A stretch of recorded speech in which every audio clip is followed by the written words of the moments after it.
And we are live in 5, 4, 3, 2, 1.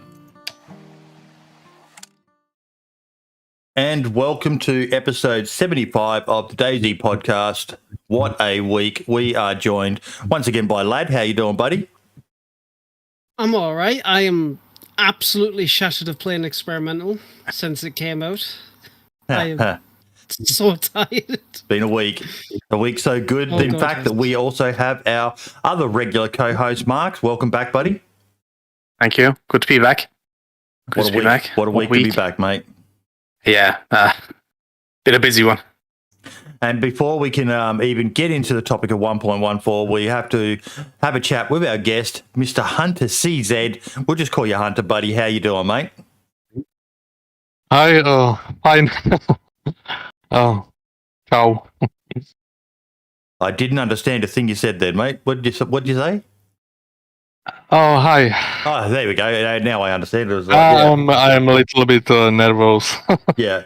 Don't be mate. You're fine. This is just a Discord chat with a bunch of friends, mate. You'll be, yeah.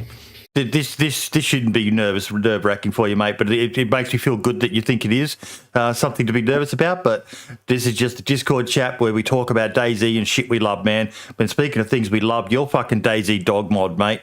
So many people dream of that shit in this game, and you made it happen. Well done. Yeah. Thank you. Yeah, I tried to do this doc mod. Original idea is from HunterCZ, which create some offline working mod, and I'm just extended with server code, and also created a small team of people which everyone did something. For example, some modeler create doc models. Yep. Import it into DayZ. Make very accurate weight painting. That means these models look very good in game, and I am very happy with that. And also other modders help me with animation. This Murtia, which created backflip animation. He offered me help with dog because he also like dogs. Yep. And he created custom animations. Of course, without Mario's hints, will be impossible to learn how to edit anim graph in anim editor. And I created some new behavior for that dog. It's just a copy of Wolf, but I copied this because I don't want before anim framework will be released to be in collision with another mod. That's why I just copied Wolf and created own doc anim graph which is based on Wolf. But right now is different. There is, for example, sitting animation, dancing, and a lot of stuff is preparing. Right now, this dog is spawned using doghouse. Yep. But idea is have wild dogs. This is the doghouse here that I'm looking at. Yeah. Yes. Oh. And I would like have in the future some wild dogs which will be in villages, small towns, and you can tame it. I already have some animation for taming, but still don't have some AI, because I want that dog will go through village freely, maybe attack also zombies or something, doing something else. But for example, when you place meat to ground, this dog when will be nearby, smell it and go close, and then like in Minecraft, some animation with hearts, and it will be yours then. And also some new add some new commands like feeding dog, and there is a lot of things which can be added, but right now still I'm still only one coder of that mod. Only a quarter of the mod done. Wow. I think this code will be never done because still can be add a lot of features. Yeah. When for example, when there will be some new animation for, I don't know for what, then you can make some new behavior. But bigger step will be when I will use scripted AI, like is used in Ralliance mode with soldiers. Yep. Because right now I'm using some templates of AI from game. For example, for following is used zombie AI, which when follow you and try to catch you, then dog using exactly same behavior. Now, does the dog take damage from infected? Because it's I love yes, it. Yes. But, Yeah. Okay, it does. Yeah. They can take damage, but right now when you switch between behaviors, for example, following, stay at ground, or patrol, then every time is his health reset. I don't have complete this part of code, and I'm when I change this behavior without changing every time, it's spawned new entity. When I'm changing this, then of course will be also this health automatically moved between states. Do the different dogs have different attributes or different stats, or are they all just the same? Everything is as simple as possible. Yep. Then there is no difference between dogs. I also have some prepared code for make different size of dogs. Make, for example, small puppies, but this is still in thinking stage. Code is prepared, it's working. You can make a smaller dog or bigger, but this is not priority now. Yep. Right. Now, Mark, you did a video on this, so you know a lot more about this mod.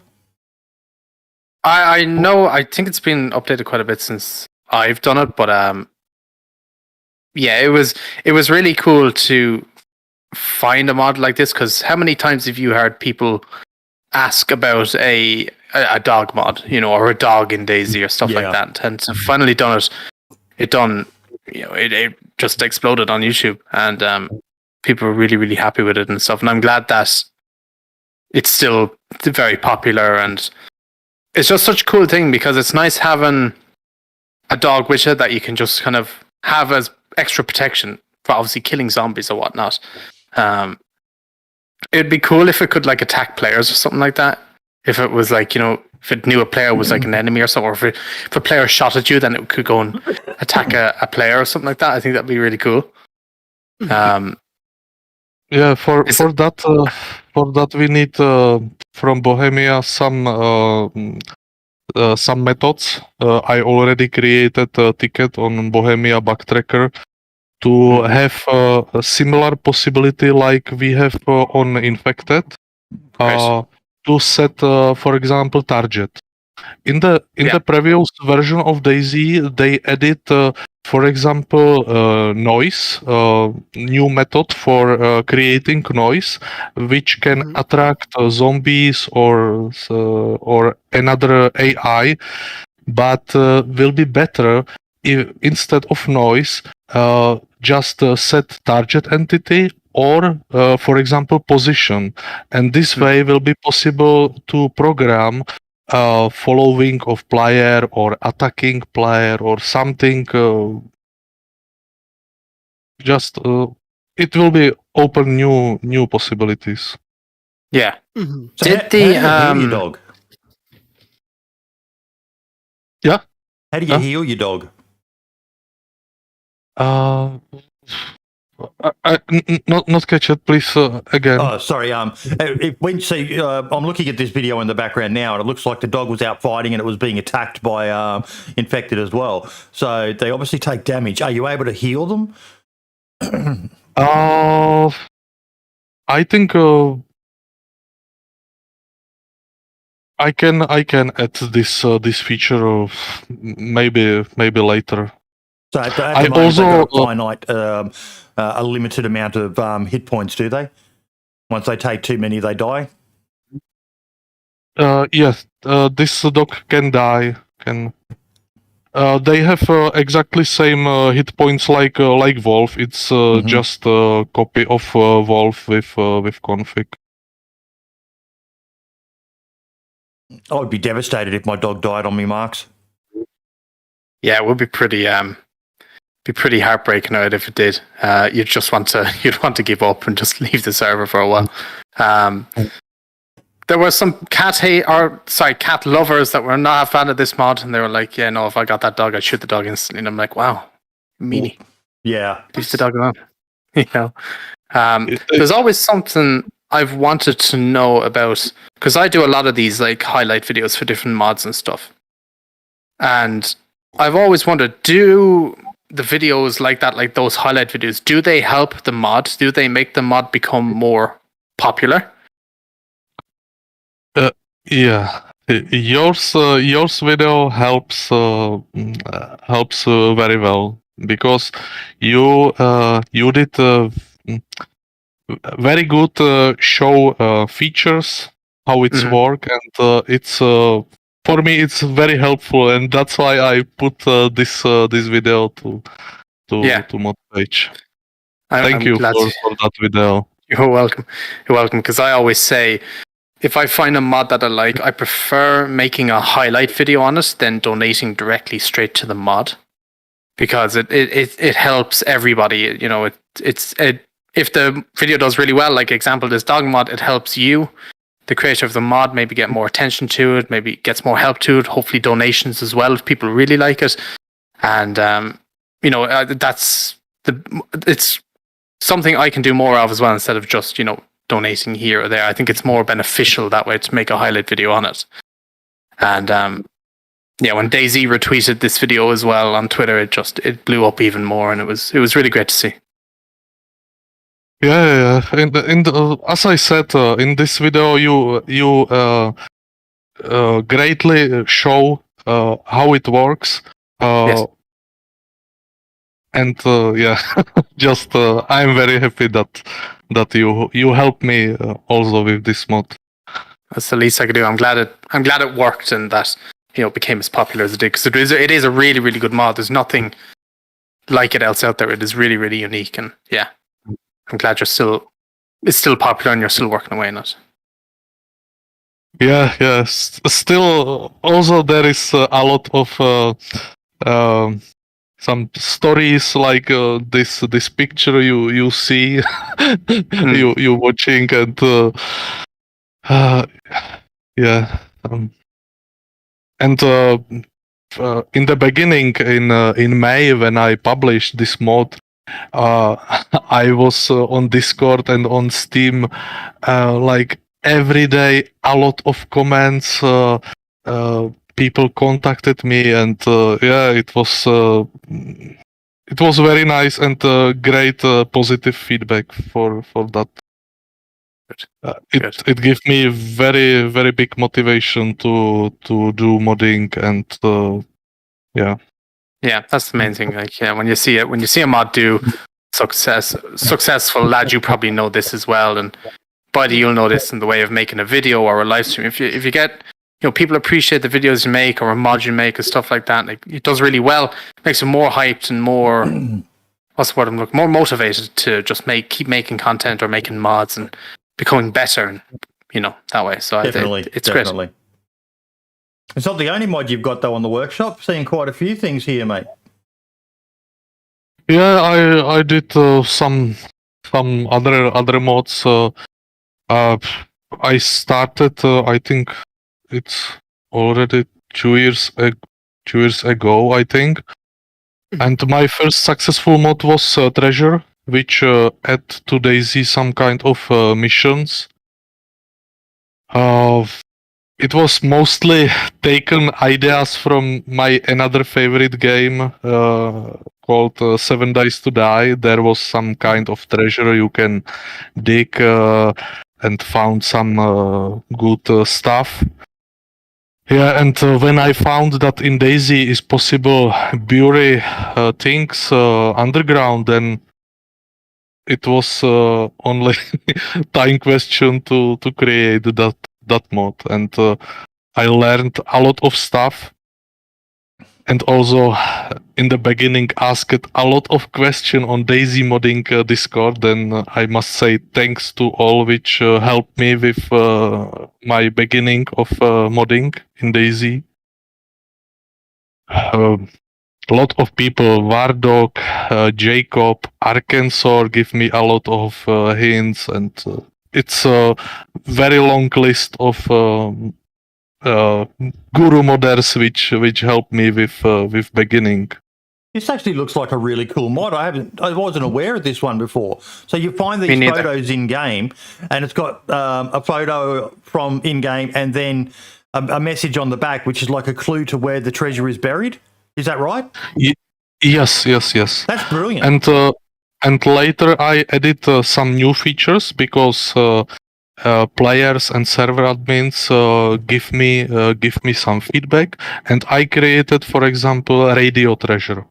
There is some special treasure which have a radio beacon, and when you using radio, select some channel which is defined in config, then you can rotate with player and try to catch signal, and then go this direction, and you will find another kind of treasure.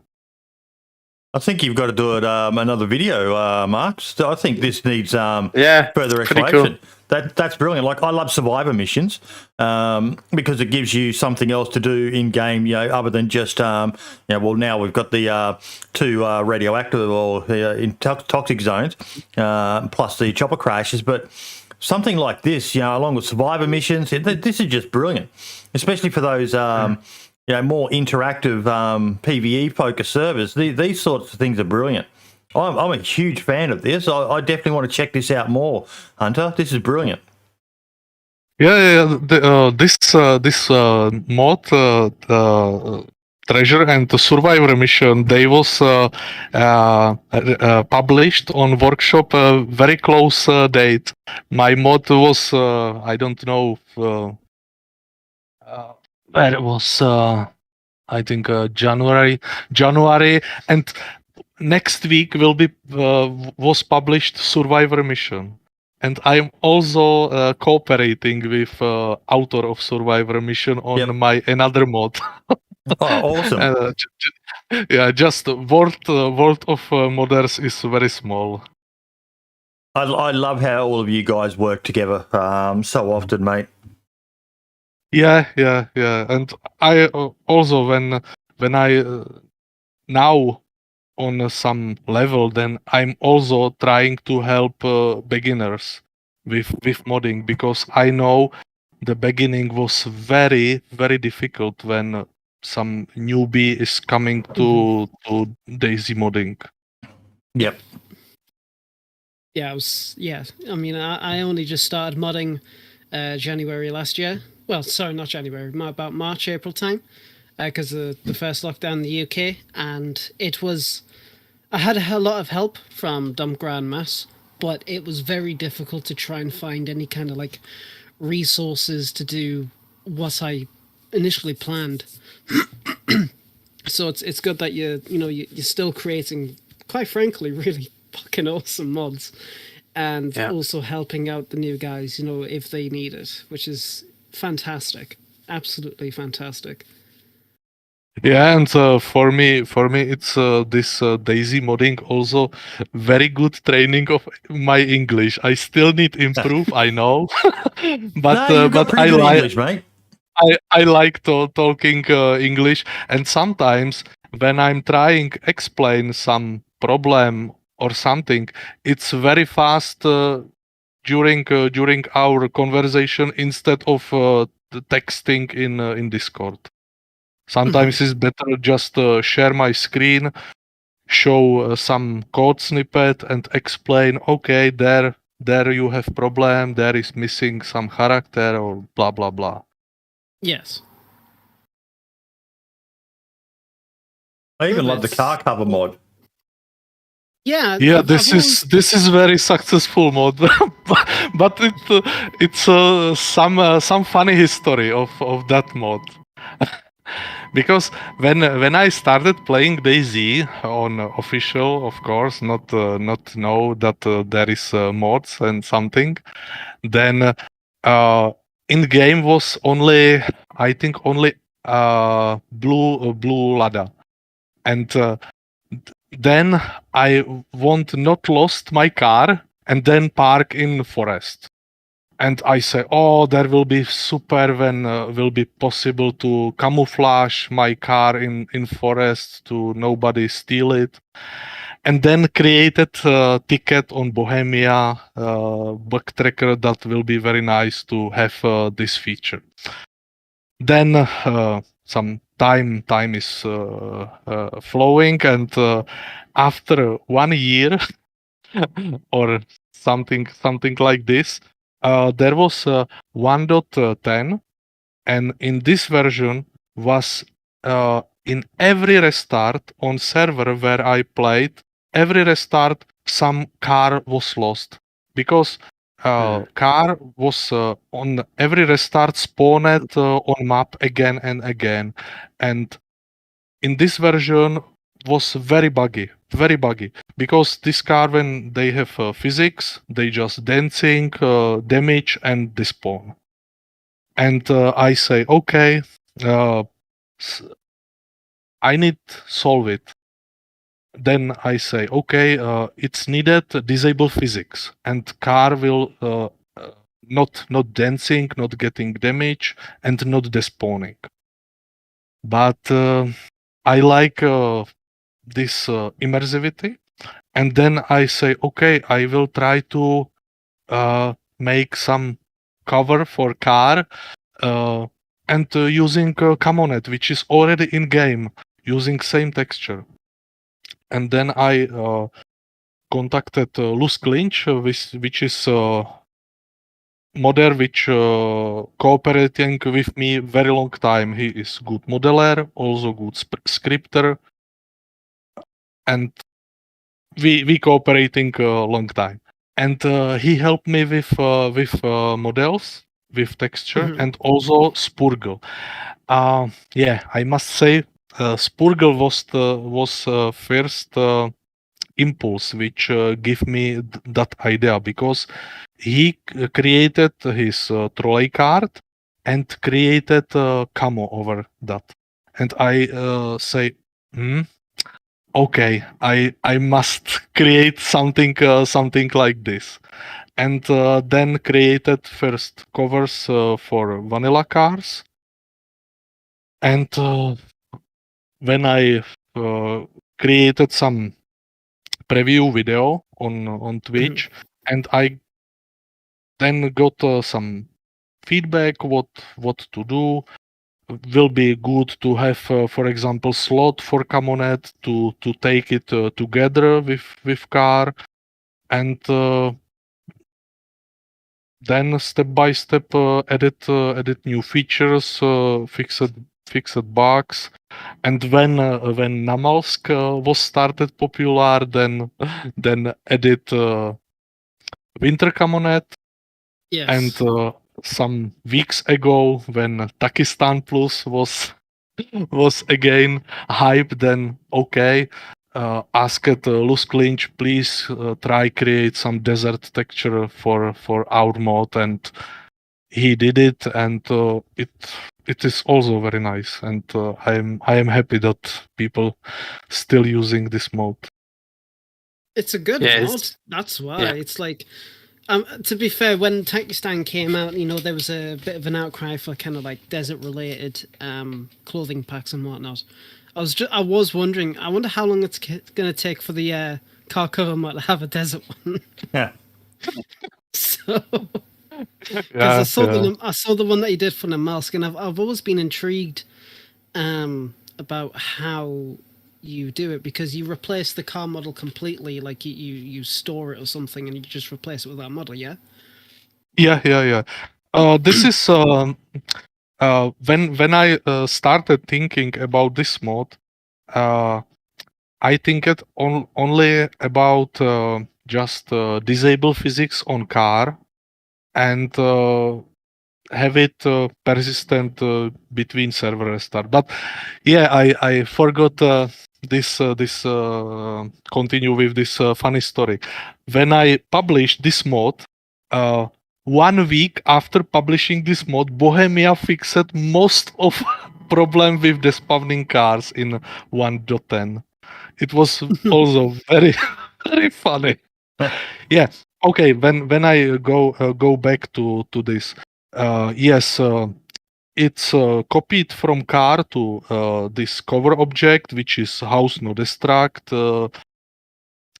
and car is then deleted from map, and it's some kind of abusing of central economy. Because when you have in central economy events for spawning cars, then of course when you delete car from map, it spawned another car, and that's why it's written on mod page that is needed adjust car spawning rate. Or the mod is working very well on servers which not have spawning events when selling cars on traders or somehow. It's working very well. But I'm still thinking about another algorithm which make smaller car, disable physics, and hide under this cover object, and car will be not deleted, only make smaller, like RC car, and it will be better for central economy. But when I'm thinking about backward compatibility, it's difficult, because when I see how much servers using this mode, I cannot make any major bug, because it will be shitstorm. Oh Yeah, yeah, trust us. Yeah, I work on Masters mod. Yeah, don't get major bugs. Shit. Yeah. Then if I will have some another algorithm, maybe I will create a car cover new generation or something like this. I got to say, I love your prison mod as well. I think we talked about this on a previous episode.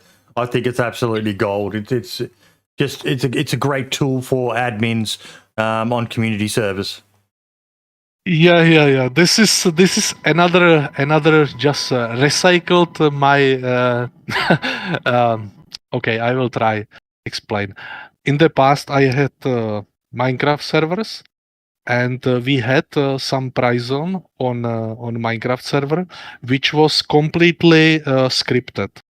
When some player, instead of banning player, they was sent to this prison, which was called Gulag.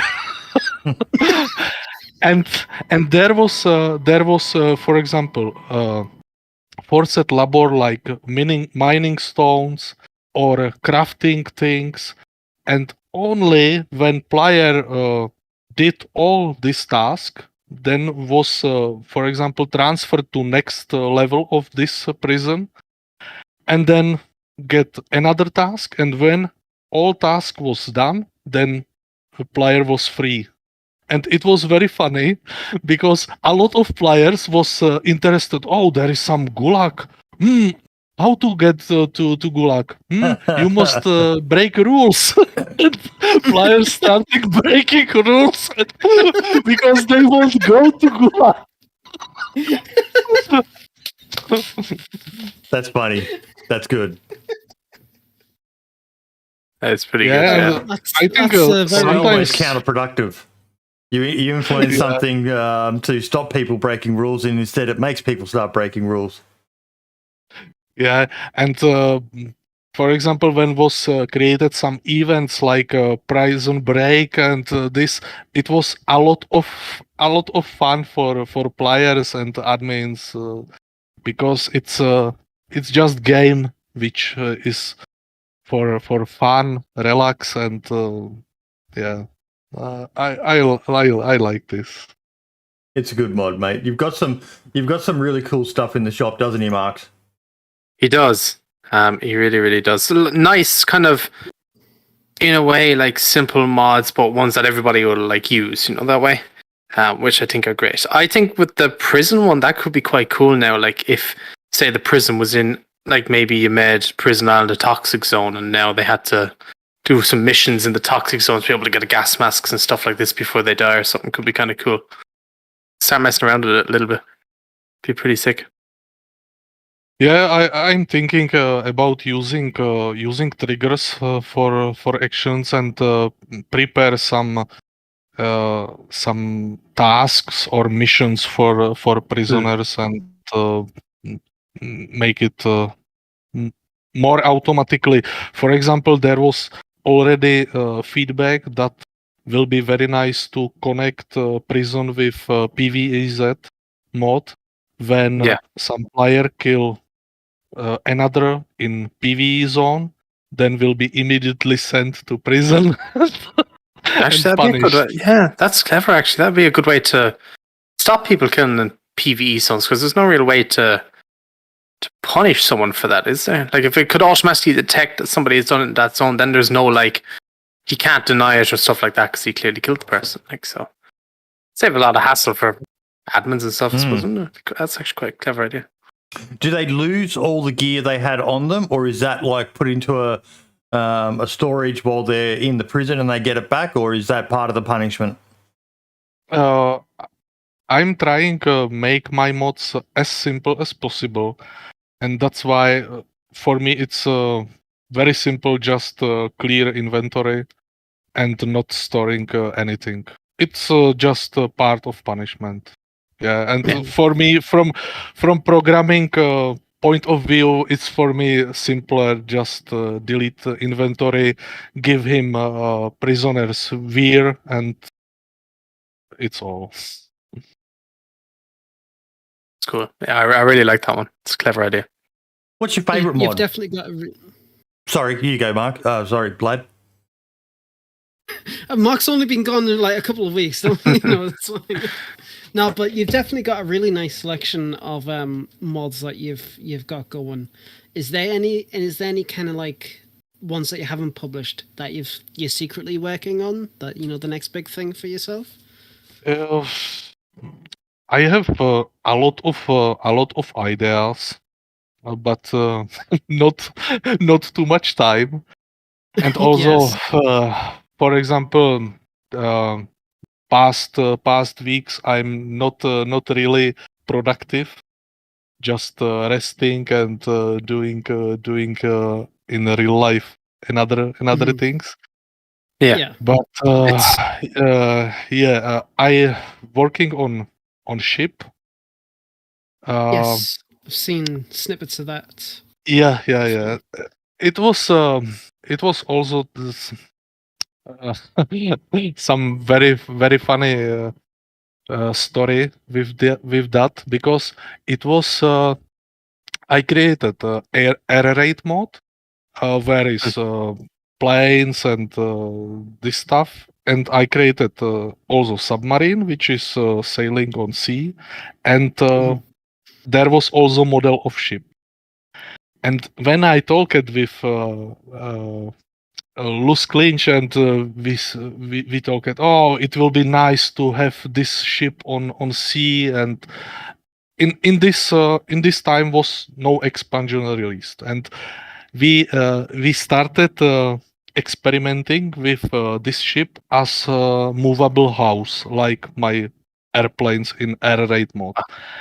And during this experiments was created another mod.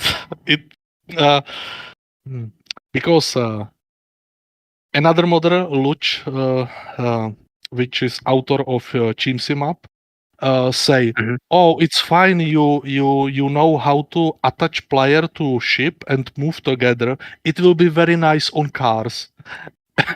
And I created for that road trip mod, which allow staying on car during car is moving, and it was also very nice. And this ship, when I'm returning to this topic, this is for me some kind of never-ending story. It's maybe I can compare with unfinished mode of Arkansas with trains, because on this ship is a lot of things which you need to do. This linking to ship. Then when I want to go to this ship, I need ladders, but ladders working only on houses, not on vehicles. But when I need collisions, I need use vehicles. And that's why I started implementing ladders, and there is a lot of experiments, and then tried connect all code together, and that's why it's still not finished.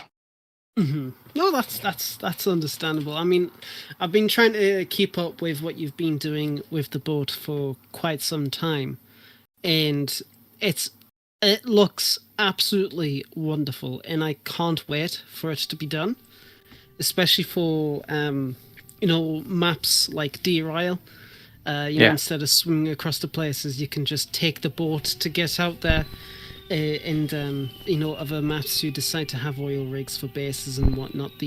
It's an absolute genius idea, and like I said, really cool. I absolutely cannot wait to see it done. What I just thought? Sorry, go ahead. Yeah, when I look at to expansion boats, they are very small. And I personally don't like fast boats. I like this fishing boat, which is slow, and it can be used as movable base. Because there is, for example, another thing. You, for example, drop a barrel on board, and this barrel also will, together with ship, move, and it will be some kind of movable base. And a lot of possibilities, yeah. Very, very cool. There was sorry. Oh, go on, Max. Go on. There was one thing that I thought would be really cool, and I keep mentioning the artillery, but I think this could be really cool. If there was like an aircraft carrier, static one, out somewhere in the ocean that you could maybe see from the shore or something like that. I don't know if you can do this, but where you could set it so that's where the artillery fires from. The explosion sounds would be there, and it would nearly give a reason as to why there's artillery in the map as well at the same time. Maybe it's the ship that's firing it off for whatever reason or something like that. Could be a cool little idea if you wanted something, what else to do with it.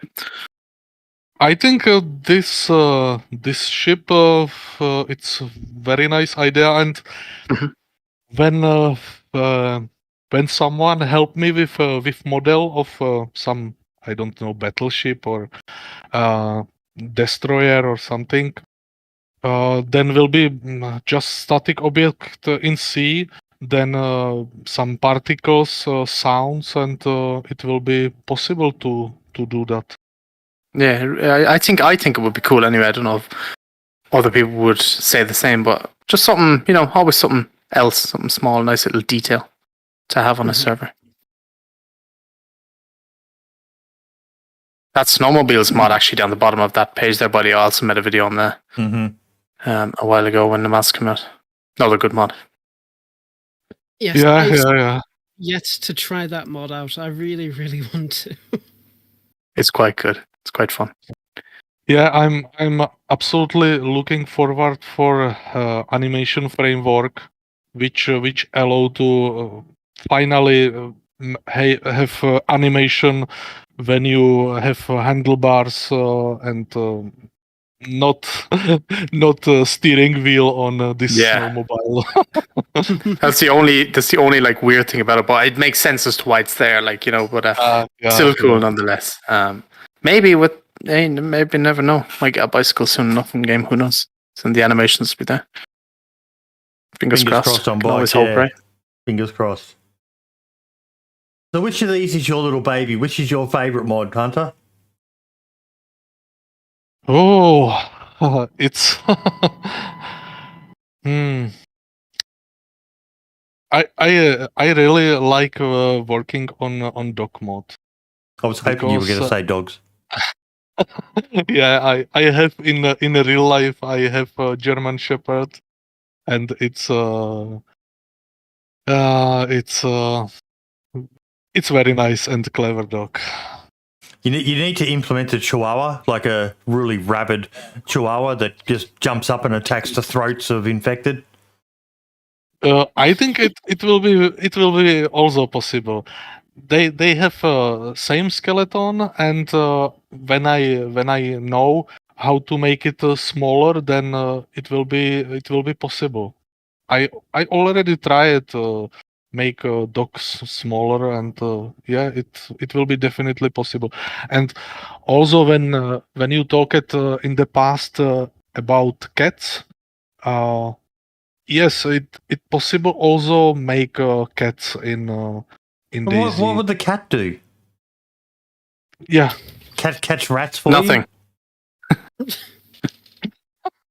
I like cats, but I just you'd have to be a mad cat person to want to have a companion cat to just walk off and do its own thing while you're fighting infected. The cat just sits down and looks at you and goes, good luck.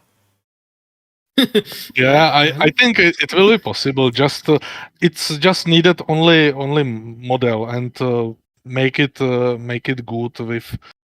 I think very difficult is weight painting. When I saw my guru of that in work, it's for me it's absolutely impossible. I'm not modeler. And that's why I'm cooperating with other modders on that. I staying on scripting where I am relatively good. Yeah, may as well. It would be cool if I don't know if this is possible, but it'd be cool if there was a dog where you could take that as meant for hunting. So you could go out with your dog that hunts. So maybe you could maybe like ping a deer or something like that, or even maybe the new hares if possible, and they could go chase it and kill it or something. They can hunt when Boydie, you will go to mod page of dog mode. There is some URL of Twitch video where dog hunting deer. Oh, scroll down a bit more. Very funny when I no in the text. Scroll down, and then there will be some Twitch video of hunting. Yeah, there.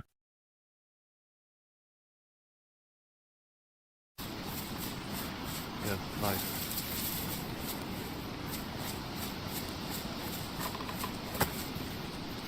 Oh, that's cool. Oh, that is cool. Okay. That is very cool. That is very cool. Come on. Yeah, they not catch Yes, it yes. this deer, but it was very funny. Yeah, the deer are quite fast. Yeah, Come on. yeah. Catch him. That is really cool, though. When you set the dog to patrol mode close to animal, they try to catch him. And very funny is with chicken. Because chicken is very small, then jumping over fences, and dog is.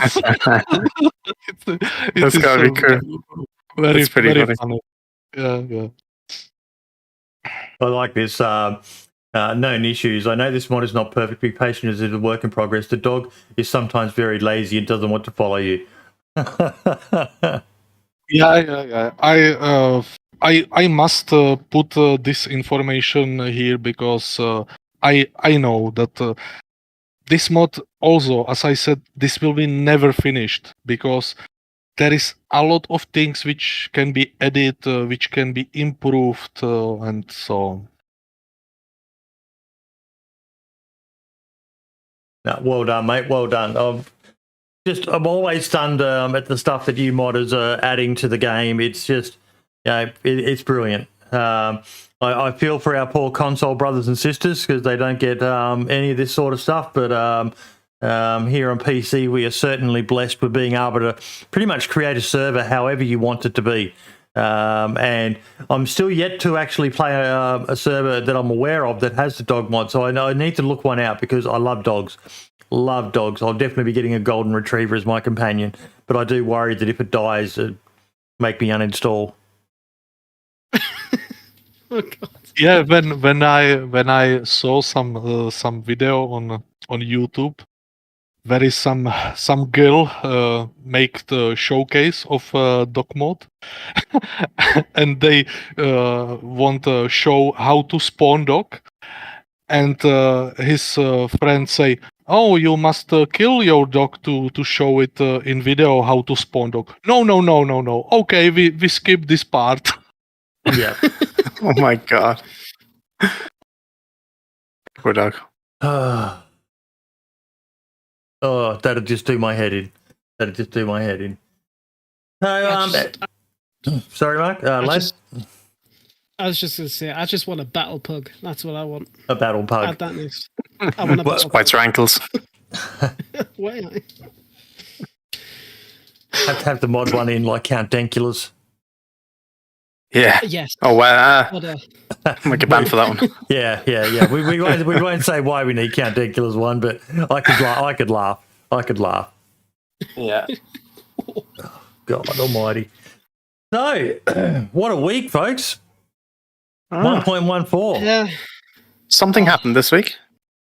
Yeah, just a little thing. What? Just a little thing. Hunter, what did you think of 1.14, mate?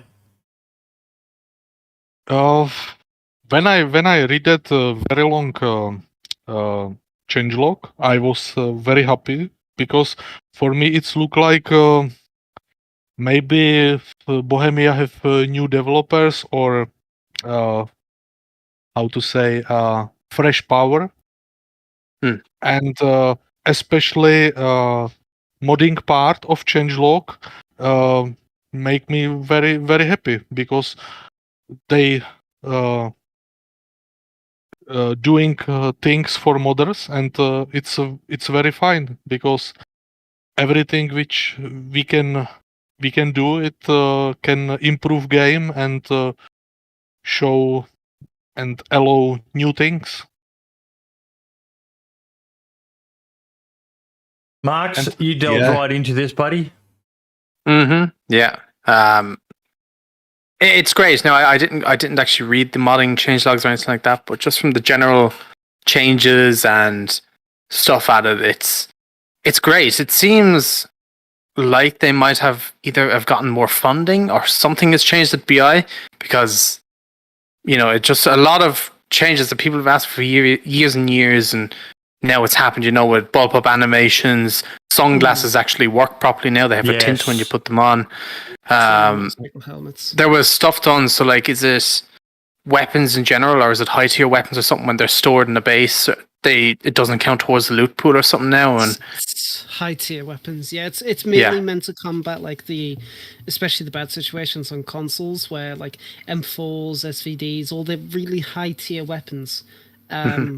It'll get stored away in a base that people can't raid, and all the newcomers to the game, they can't get that final high tier loot because some twat's already stored it all away. So that's a really nice positive change. It's a shame it's had to happen that way, but in the long run, it is going to benefit the vanilla player base as a whole. And just things like all the ads, like the sounds for helicopter crashes now when they crash. It's it's not the biggest change or biggest addition, but it's just something small that adds so much to the like atmosphere of the game and stuff. Because me and Lad and DOJ heard one yesterday, and it flew overhead. You can hear the like what sounds like a rocket firing, hits it, explodes, and it crashes. So you cool. can hear the beeps of the helicopter playing before the explosion hits, and then then looked it towards the explosion, ran towards it, and we saw the smoke, and it was like, oh, even the smoke looks better. It looks really, really nice. The overall helicopter spawning experience is just, like Mark said, it's such a small change, but it's such a substantial change. Like it really, really brings out a nice next level for the game. It's just so good. Yeah, exactly. This small details I like it. It's helping to have a better atmosphere.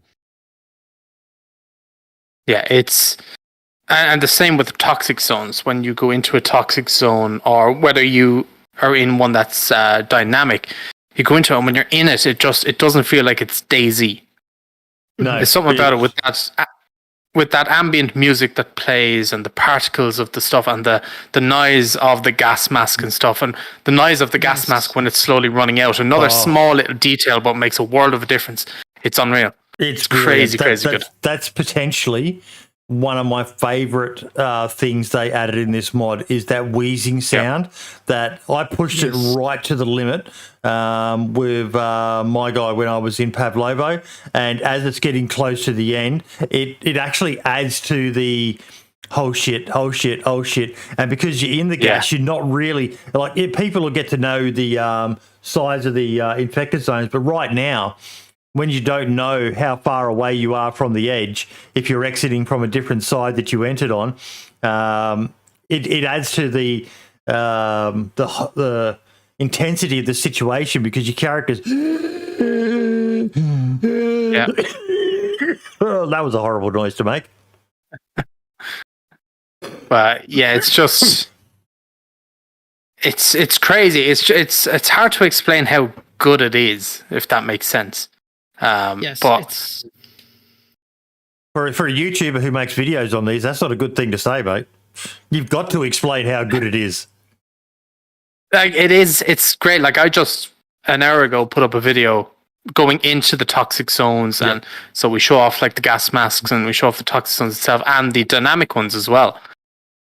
And people are loving it, and a lot of console players are finding it hard to believe that this is going to come to console.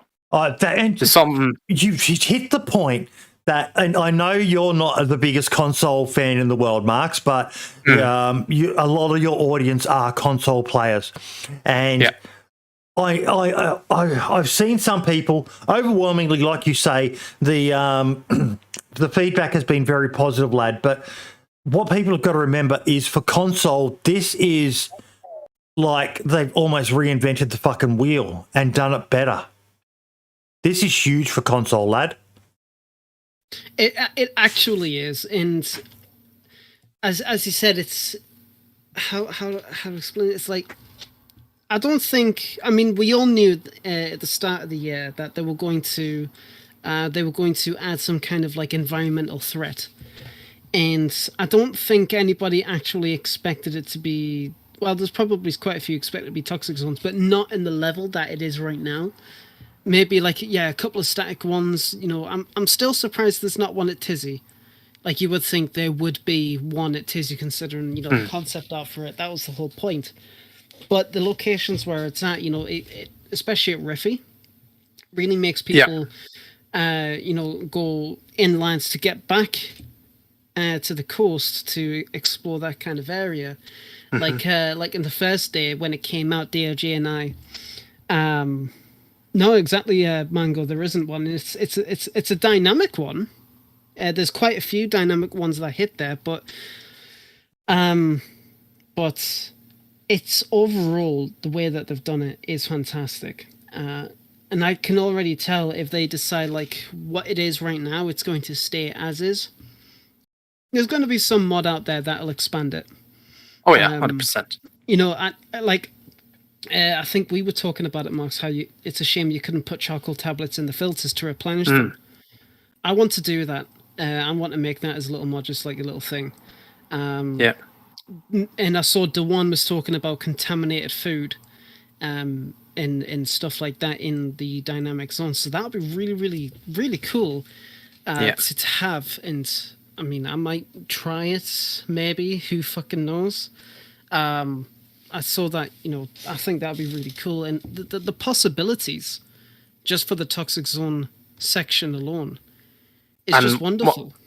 And what DayZ was saying with his mod about having the oxygen tank on your back that supplies air while in the gas zones, and then if it gets shot at, it explodes and stuff like that. Like, there's so many cool ideas, and what seem to be simple ideas, but might be more complicated to make, but that'll just add that extra little bit of detail. Yeah, exactly. And, there's going to definitely be some really, really, really cool stuff coming along in the modding scene, and I genuinely cannot wait. If there's one thing I really, really like that I've not tried yet, but hopefully I will, is the traps. Yeah, I haven't tried them yet either.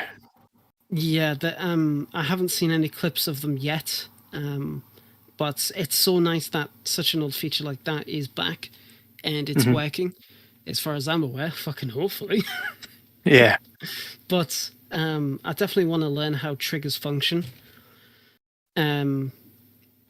So, because I want to, I want to learn more about triggers and do stuff like that. I want to make automatic doors. I want to make it so you get close to them and open, like automatic. That'd be cool. Yeah. That'd be sick. It's such a dumb idea, but I want to fucking do it. Hey, why not? If you can, may as well. Yeah, exactly. But overall, like 1.14, I've never played so much vanilla so long. It's absolutely bloody mad. Especially traps don't. That's a bit annoying, Jacob. When I heard they were adding hares back into the game, I thought they were actually going to be animals you'd see running around in the woods or stuff like that. So I was a bit excited for it, but then when it just kind of seems like they just spawn one in, it's a little bit disappointing. But I'm not going to complain at the same time because it's a new food source as well. So. Yeah, and the FAMAS as well, iron data. Expansion rabbit is still relevant. What, you mean the chicken rabbit? Yeah, that's fine. Chicken rabbit, yeah. But no, the FAMAS is very, very good for close quarters. You can't put a suppressor. It's got no attachments on it. So you're very much restricted. I would say it's probably the best. Yeah, Wob already did a FAMAS video, but it's probably the best weapon you could get in CQB. But limited 25 rounds with a very high fire rate. That fucking thing's gonna go to ruin very quickly. Yeah, you're gonna need a lot of mags as well. Oh yes. I heard you talking about the traps. I crafted both. My snare thing to disappear. I put a worm on it, so my odds of getting a chicken in the middle of the forest were probably minimal. But I tried it, and then when I went back to check it, I just couldn't find it. So either I'm stupid, which is the most likely possibility here, or it despawned. But the tripwire is brilliant. It actually has a small stun effect as well. Like you trip on it, and you're like, oh. So even if you were to, I haven't played around with it too much, but even if you were sprinting, it's going to stun you for a little bit so that because you get caught on the wire. So when the grenade drops, you're still probably going to get caught in the effect of the grenade. I didn't want to test it because I had my full NBC suit and I wanted to get to Pavlovo, but more explanation is necessary of this. As a modder, what do you think of it, Hunter?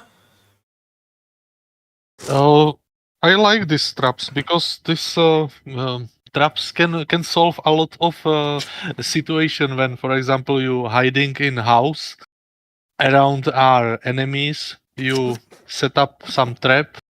They open door, enter, and bam. Yeah, it will be a cool feature. It'll be interesting what modders, like you said, lad, do with all this stuff in the coming weeks and months and stuff. And I was talking to not about modding, but I was talking to Sarah Sweet about just the update in general, and he was saying that it makes vanilla more. What's the word? I think we were talking about it yesterday as well. It just makes it gives it something else to do. It gives you a what was the word I used in this chat? I can't bloody remember it now. It gives you a task, something to do. Yes. Whereas with current version DayZ, like once you get geared, build a base, there's nothing kind of much else to do. But now, you can get your gear, build a base, then go search for NPC gear, then go into these toxic zones. And while you're building your base, you have to watch out for airstrikes up above and all this other stuff. And it just keeps players on their toes, and they're going to have to be very careful of what they do and where they're going. Can't wait to see what it's going to be like when it hits stable. Yeah, and with these traps, you can do prepare some funny situation. When you, for example, make some fake enter to your base, put there a lot of traps, and then expecting. That'd be cool. Yeah. Yeah. Now I did. That's actually. See, someone mentioned the stealth kills before, and there was a video that Mike Doherty put out that I've just got coming up. Oh.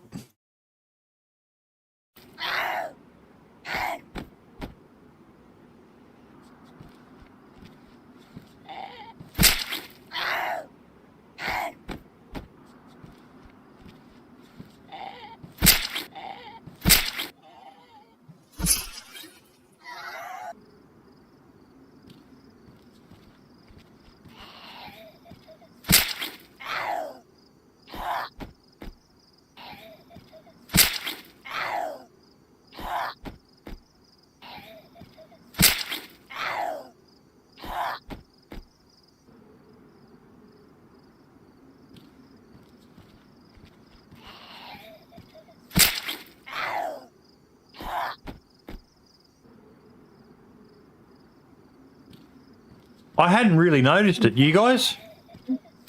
I haven't even tried it yet, to be 100% honest. It's the one thing I haven't tried. Yeah, I will say that the animation, because when I initially saw it, if you remember, Boydie, I was rather skeptical of it. Yeah. But I actually tried it. And Many thanks to Jerb, Jaren, DayZ Podcast. Take his I time. love it. I actually really, really like the animation. They could definitely have fine-tuned it quite a bit, though. Yeah. With the issue, especially with the blade not actually going in properly. I wish they would try and tweak that as much as they can and make it so at some point in the animation, or at least make it faster, where you can cancel it just in case it gets shot at, because getting locked in any kind of animation, especially in DayZ, is quite annoying. Yeah. But yeah, I mean, overall, I quite like it. When I first tried it, I thought the sound and the actual action was fucking meaty. Absolutely meaty. It was very, very satisfying. But it's definitely not that, I would explain it. The animation looks like it would be suitable for alpha. Not at this current stage. I think it'll get worked on, but I still love the fact that they've actually added a custom animation. But yes, it's the little things. that really do help. I didn't really notice it in first person. I generally, once the animation starts, I'm scanning around looking for other threats. But yeah, it's a splitting hairs thing. But you know, I agree. It does look it feels a bit off, but it's still a vast improvement on what we had. Yes. I mean, definitely can't agree more. That's the thing with stuff like this and DayZ and the kind of DayZ community. They add this in, people complain. They don't add this in, people will complain. Oh, definitely. Like it's such a small, like, the knife face is not where you're not going to be paying that close attention to it. I think it's going to be an animation that I don't think is going to be used very often, because zombies fuck you up in this game, and I don't think it's going to be something that is used very often. So it's nothing really to worry about. Maybe there's limitations with the engine and stuff as well. You never know.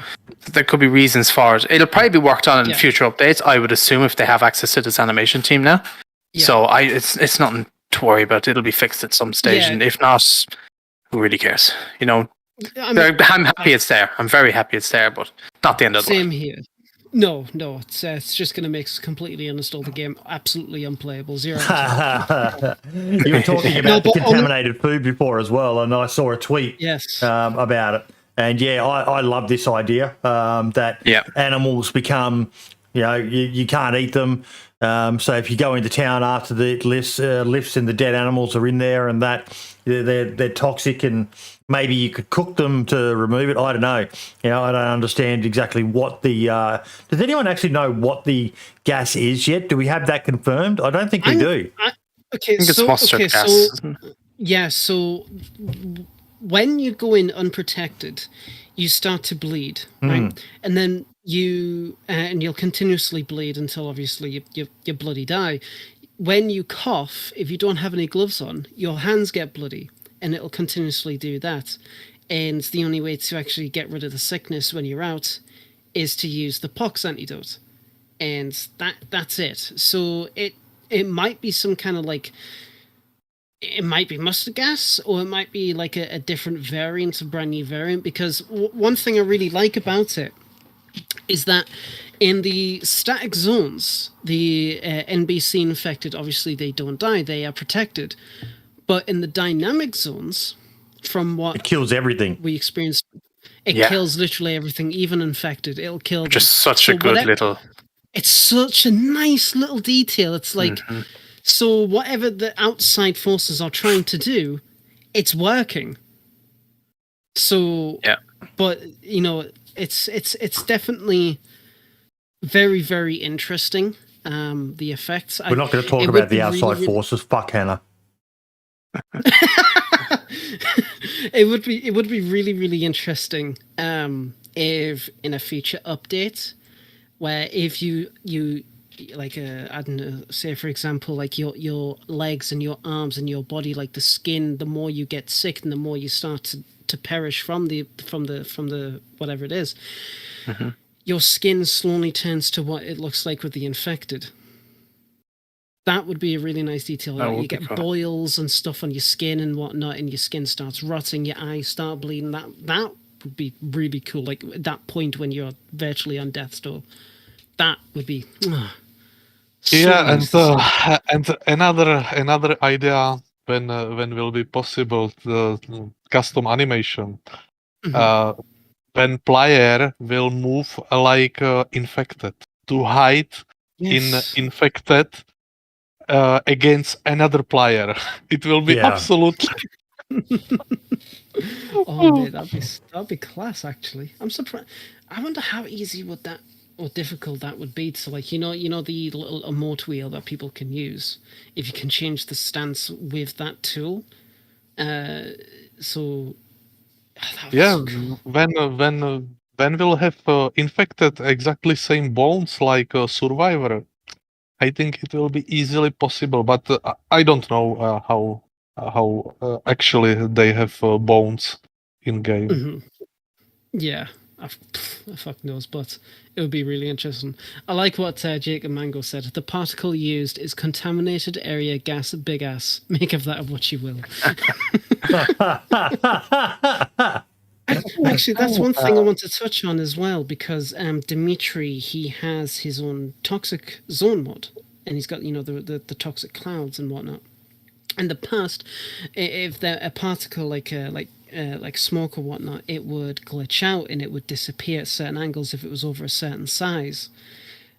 I'm really surprised with the gas clouds that Experimental has introduced doesn't have that effect. So I'm hoping that they fix that, because there's a lot of things to do with like smoke that can cause quite a bit of issues. So I mean, I don't know if any other experienced modders has took a look and it kind of proven that theory.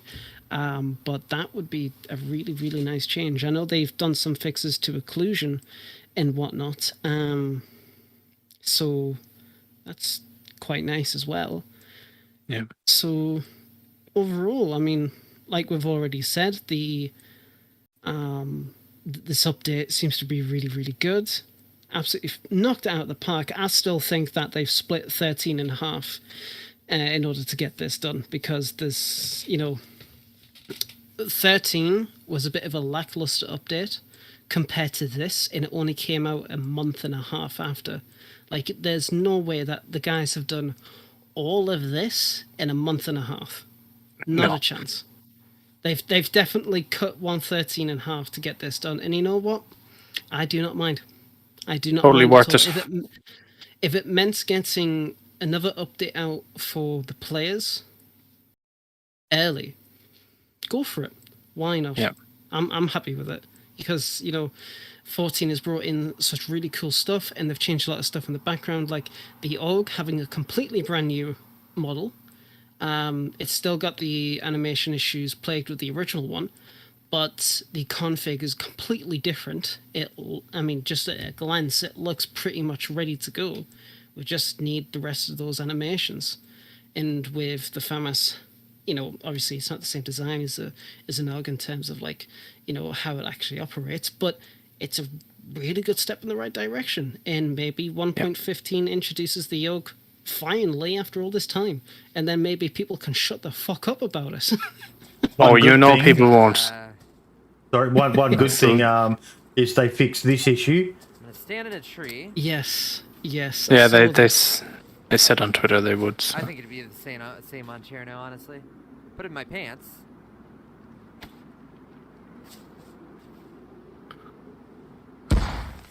Oh my fucking god. Yeah, this is very funny. Yeah. But you can see that their grenade explosions would not reach all items through containers and attachments, and because I shared that with Adam directly, and he replied and said, "Yeah, no, we're aware of that, and it's been fixed in this update." So that's a good little thing, because the reason why Sarah Moore was testing this was he apparently grenaded someone and didn't kill him. He's like, what the fuck? Let's check this out. And then, realised just how bad it was when you were in a bush or a tree. Grenades just didn't work. Yeah, a bit of an odd bug, but I'm glad they got it fixed anyway. And that's the one thing with the DayZ devs. Like, you send them a message or something about a problem, and they'll take that feedback in, and they will, if it's fixable, they'll fix it, and they'll respond to you, which is great. The gas masks are brilliant, though. The gas masks are just a fucking... I'm imagining now what people are going to be able to do with some of the items in the game, Marks. Wearing a gas mask slows down stamina regeneration. From first-hand experience wearing gas masks, oh my god, it really is a horrible fucking thing to wear. But they work, but they really do affect you. Yeah, it's a good thing. These things I like on DayZ, because there is a lot of details which another game don't have, and it's super survival game. This DayZ. There is one thing for you modders out there. There are certain types of gas masks. Let me see if I can find one.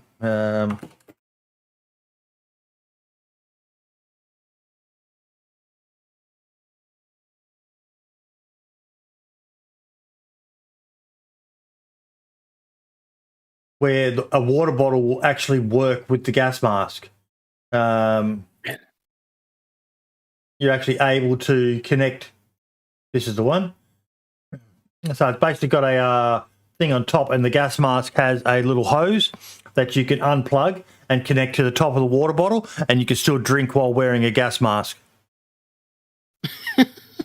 That's actually neat. Yeah. So that's something to be aware of, you modders out there, that there is an item. There's a picture of it when they're connected up. Mm-hmm. So even in the Australian military, we had the water bottles. We just didn't have the gas masks, which was kind of ironic. But not all the water bottles were like that. But yeah, some of them were.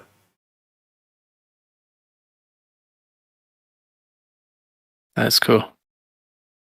It's given us ideas for more masks to make a gas mask plus mod or something like that. A gas mask plus mod. With different like gas masks that serve different purposes with different effects, because it's got like what I'm really interested in 114 is this post-process manager.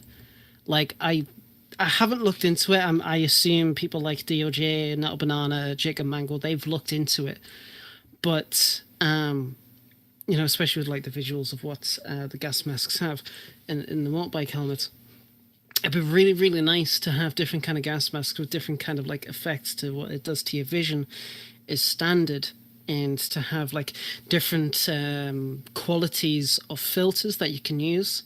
You know, you can get like your bog standard filter, which only lasts like 5 minutes, and then you can get ones that last for like 10, 15 minutes.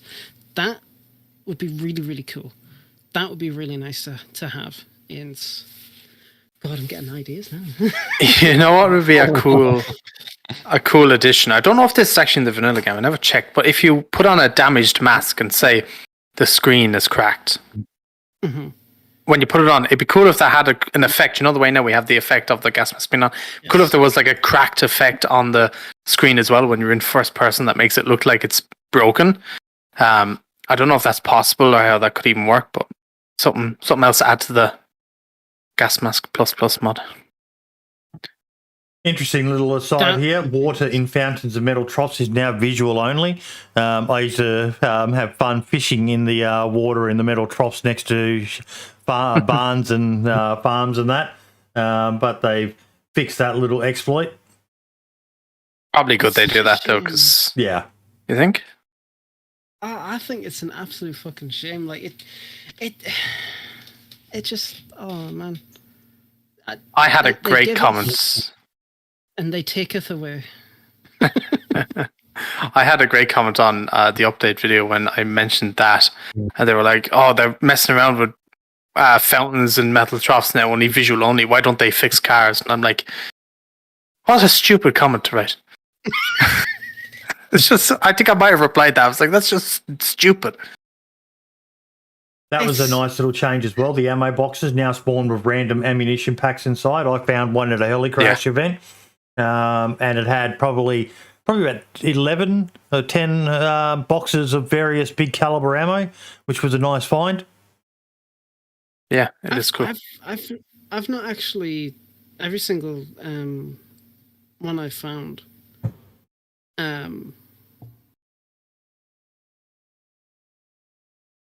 It's just no, it's gone. It's gone. I don't even know where you find them. Is it only helicrashes? That's the only one I saw was at a helicrash. So yeah, lots of stuff for modding though, lad and Hunter. Yeah, I mean definitely that there is a lot there that I have never used at all. So I'm fucking useless when it comes to that kind of stuff. But the fact is that, the biggest thing was the post-process manager, like I said, when I take a look at that.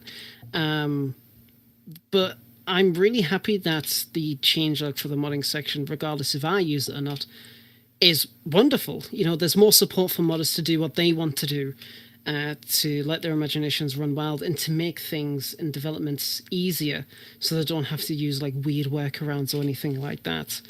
So it's absolutely wonderful what they're doing, and to make things, simpler as well. I saw DOJ say that the developers are putting a lot more like comments in their code for people to read and understand, which I feel is absolutely wonderful. You know, that's a really good step in the right direction, you know, especially for dumbasses like me who, whereas I'm okay at modding, I'm terrible at scripting. So that's really, really nice. Like right now I'm trying to figure out how to make a light spawn indefinitely, and I cannot fucking figure it out. So it's like, but it's overall absolutely wonderful update for both players, content creators, and modders. So Yep. I do hope that they continue this upwards trajectory, especially for 1.15 when that releases. And I was just reading a discussion between Jake and Mango in Mass as well, about the ammunition and the fire rate. So, from what I understand, the fire rate could only be limited by certain certain things in the engine. But the fact is that the fire rate for the FAMAS is like ungodly. They seem to have fixed that, which is great, which gives people a lot more options for their modded weapons to make their guns just go fucking ballistic. So even just little bits like that. And I can probably guarantee that there's going to be more that they've done under the hood, more than what they've said there. So yeah. I genuinely cannot wait to see what else they've got going. I want to take a look at triggers. Like I said before, I want to make those automatic sliding doors. I want to do that for XTK for like certain maps. So that's something really, really nice there. But I'll learn that at some point. But I think Jacob overall- said something earlier about triggers are currently crashing the servers. Yes. Yeah, so I saw that as well, but I mean, it's the first XP build, and official servers have been taking a shit. So it's if you want to experience experimental, play on community ones. You know, it's brilliant that they're letting the community do that. But I've not heard of any stuff like that with the triggers before until then. So I'll take Mango's word on it. He's definitely more experienced and knowledgeable than I am. So I'm hoping in the future XP builds that they'll fix that, because I don't think they'd like to keep that kind of bug in for the stable release, because that'll not bode well. No. That will Yeah. not bode well. Yeah, There has- they must fix it because these triggers are very powerful. They people use it for spawning infected on water, artificial islands, and in underground. Yes. And when I see this new feature that it will be not only boxes but also another shapes, then it will be very, very useful, because people want, for example, a radius trigger, and it will be very nice. He said it's not crashing, Definitely. just server FPS is tanking. That's that's fair enough.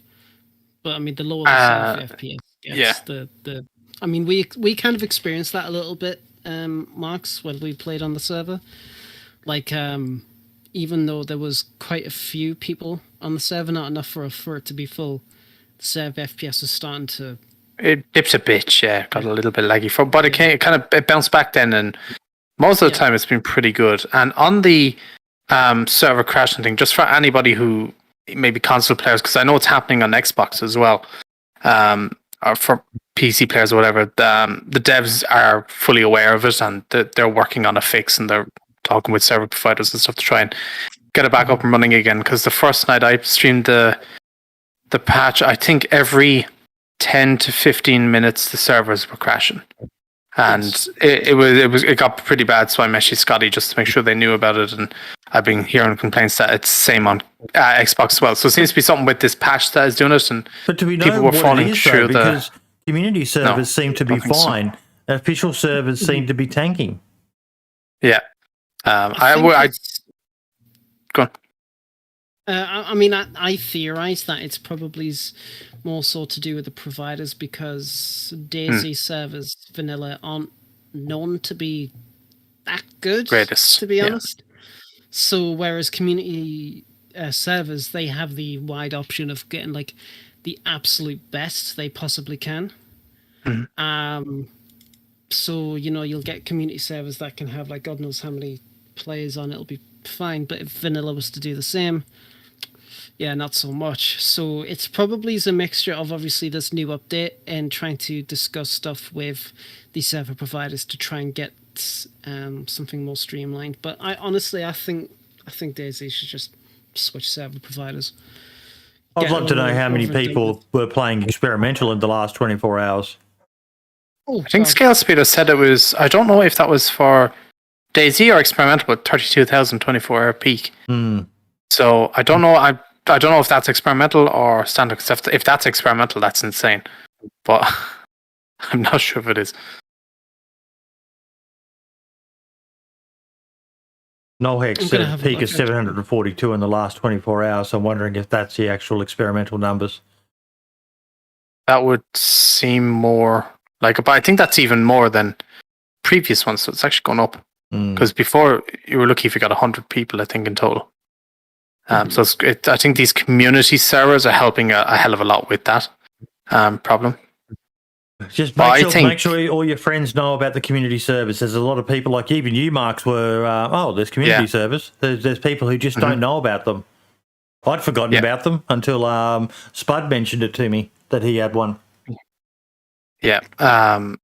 I promoted the one that we've been on. I put it in the video and the comments of it as well. So if people are wanting to find one, there is one there as well. Scalespeed is saying his stat was official. 32,000 playing official DayZ. Yeah, that's pretty high. I can't find any information on the XB build. So, but I did check there on SteamDB. There's like at least 29,000 playing right now. So that's a lot. So it's growing, isn't it? Oh god, yeah. I mean, with a mixture of Scotty and the team creating this, like the teaser trailer last week, and then actually providing on a solid XP patch. Obviously, apart from like the little few issues we've discussed, I have really high hopes.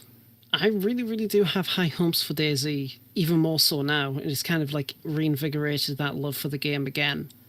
Like I said, the only time I've played on a modded server was XDK, and that was for staff reasons. I've only played vanilla experimental since it came out. I've not touched anything else. I just can't. I don't want to go back to 1.13. I just want to play 1.14. I was thinking that I think this update, when it releases, will hit 50,000 concurrent players on Steam. I think it'll happen. At least 40,000, I think. Yeah, I think it's gonna. I wouldn't be surprised if it broke record numbers. Now, for those who haven't seen it, we're entering spoiler territory here, so look away for the next 2 minutes. But a good video showing the airstrikes from the distance. Oh, that's fucking cool. There you go, Pete. Look at that light up there, the flare. The field hospital. Someone's firing a flare. It's firing a flare. I'll talk to you tomorrow. That's the off, mate. Yeah, no worries, naughty. Oh, fucking hell, mate. Is that the chopper crash? have a good one. Bye. Yeah, brother, have a good one, eh? Catch you, man. Was that? Who the fuck was that? I'll be screaming on the Scotsman abroad, yeah. I don't know if that's airstrikes or what, but that is fucking cool. Logistics to hitting it, see what it's like. If you're here for the first opening, you're watching kamikaze here at the Brittany. So the field hospital definitely looks fucking sick. And I don't know if someone is firing a flare, but there was a flare going up and then an explosion. An explosion? Yep. That just looks so cool. Mm-hmm. Yeah. You paused it right at the moment I was getting blue balls there. Oh, you know, Steve. Oi! Fucking hell. Motherfucker. This guy's hilarious. And the cloud just come over the top of the field hospital. Wow, look at that shit. It's so cool. Look at that shit. Fucking hell. Today. Wow. But like you see that right there. That's nuts. And The if it hits a explosion destination you're going to and you alone don't is have a fucking full awesome. gear and gas Like- masks, now you're like, oh shit. You have to change your plan. Yeah. You have to do something else. You have to think on the spot and go, okay, I can't go here now. I'll have to go there. It's the same way with, I was in Northwest Airfield and it hit the ATC building. And people like loved it sitting in that ATC building. But now if you don't have any necessary gear and you sit in that ATC building and you get hit with an airstrike, that camper now has to move or he will die. So it's going to change up gameplay I so think you much. It's can going to get make it above so it. much better. I noticed when I was at, I don't know what it's like at Rifty Shipwreck, but I noticed when I was at Pavlovo, when I got to the top of the hospital, it felt like I was getting near the top of the cloud of gas. Yeah, I know. That's one. Yeah, so I imagine if you're in the ATC, you're going to be running for the top if it comes. I And wonder you're though, sitting like stuck even there if for you 20, do- 30 minutes. maybe, yeah. Yeah, as DOJ said, you can breathe on top of the hospital. So even if you do end up just running to the top of ATC to breathe and be safe, you're not safe. No. You're not fucking safe. And that's what's going to make it Wow. great, is that it really changes play styles. And base campers or people who just sit in the base all day is going to really, really annoy them. But it's going to be great. I can't wait to see all the complaints about it.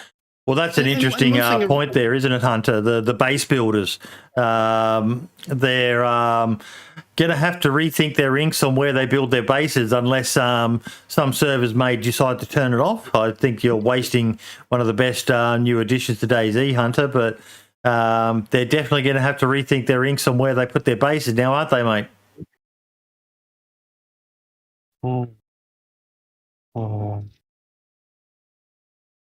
Oh, I think there's a problem with your mic, mate. Could barely hear you then. Well, he gets that sorted. Lad, what do you reckon? Yeah, it's definitely going to really change how people approach bases, because there's at least, 76, 78 possible places 76. to get struck. So, yeah, sure, you can build a base and say, like, I don't know, fucking Vibo, for example. You build a base in Vibo, you get sorted out, or whatever. And then I can just imagine, you're just chilling in your base, you've got, the town secured and everything like that. You see that flare, everybody is rushing to either leave Vibo or quickly go back to their, like, sea chests or whatever they've got with their NBC gear to swap it over before they fucking die. So it's definitely going to be still viable to build a base in a town, but it's going to be a lot more difficult to actually upkeep it and keep yourself safe there. So I would not be surprised if it pushes people to build bases deep in the woods again, which I think is a really nice change. No, I just thought that, the way when an airstrike hits a town, it kills everything in the town. Let's say you had a base in a town and the airstrike landed, we'll give it, say, a radius 15 meters away from your base. Would it be an interesting idea if that airstrike damaged your walls? So maybe if the closer it gets, the more damage there'll be. So like maybe it'll ruin a wall at one stage, maybe it'll badly damage them, and then you have to go in and repair them. Keeps you on your toes as well. Make sure you log into your base, because if it ruins, people can just pretty much go into your base, whatever. You have the extras, a little bit of security of tripwires and stuff, but could be an idea. Yes, it's definitely, that would definitely be interesting. this feature already have my air raid mode when bombers What's that? drop bombs and they destroy everything. They destroy base, cars, and also items which are spawned. Wow. Wow, I did not know that. That's pretty cool. That's class. So it's possible then. Yeah, it's already dangerous. This, but I think with these particles, when you mentioned Dmitry toxic zone, I think these particles from from vanilla, from experimental, it's probably one particle, and that's why it's not glitching like Dimitri's toxic zone. Perhaps, yeah. But it's still really interesting. How Yeah, it's yeah, done. yeah. I'd love to take a look at the particles to see how they've done. I've never really messed with them too much. I've never really needed a reason to, but if regardless, it's still lovely to see. It's just really fucking lovely. Mm-hmm. Yeah, and this new vanilla things just show new possibilities and give a lot of new learning material for modders. Exactly, and that's it. I'm just excited. I'm just really excited to see what people can do with all of this. So it's just going to be absolutely wonderful. DOJ just said when you tilt the camera in free cam, you can see that's a lot of layered billboard textures. Right. Okay. I'm sure somebody will mod in a laser designator calling the strikes before too long. Yeah. That would be interesting. that would be interesting. I wouldn't be surprised if there'll be like a certain kind of flare that people can make to activate it. But at the same time, it's like if there are set zones for the if the set zones for the dynamic spawns, then obviously I would imagine that the script can be modified to accommodate. Iron sights on that thing are so terrible. They're really the iron bad. sights on that thing are so beautiful. You just don't understand the artistic interpretation. No, they are so fucking bad. Yeah, you have to be French to appreciate this rifle. Look, Even DOJ got rid of the rifle. He didn't like it. He gave it to Marks. He gave it to me. Yeah, I have it. He wanted his M4 back.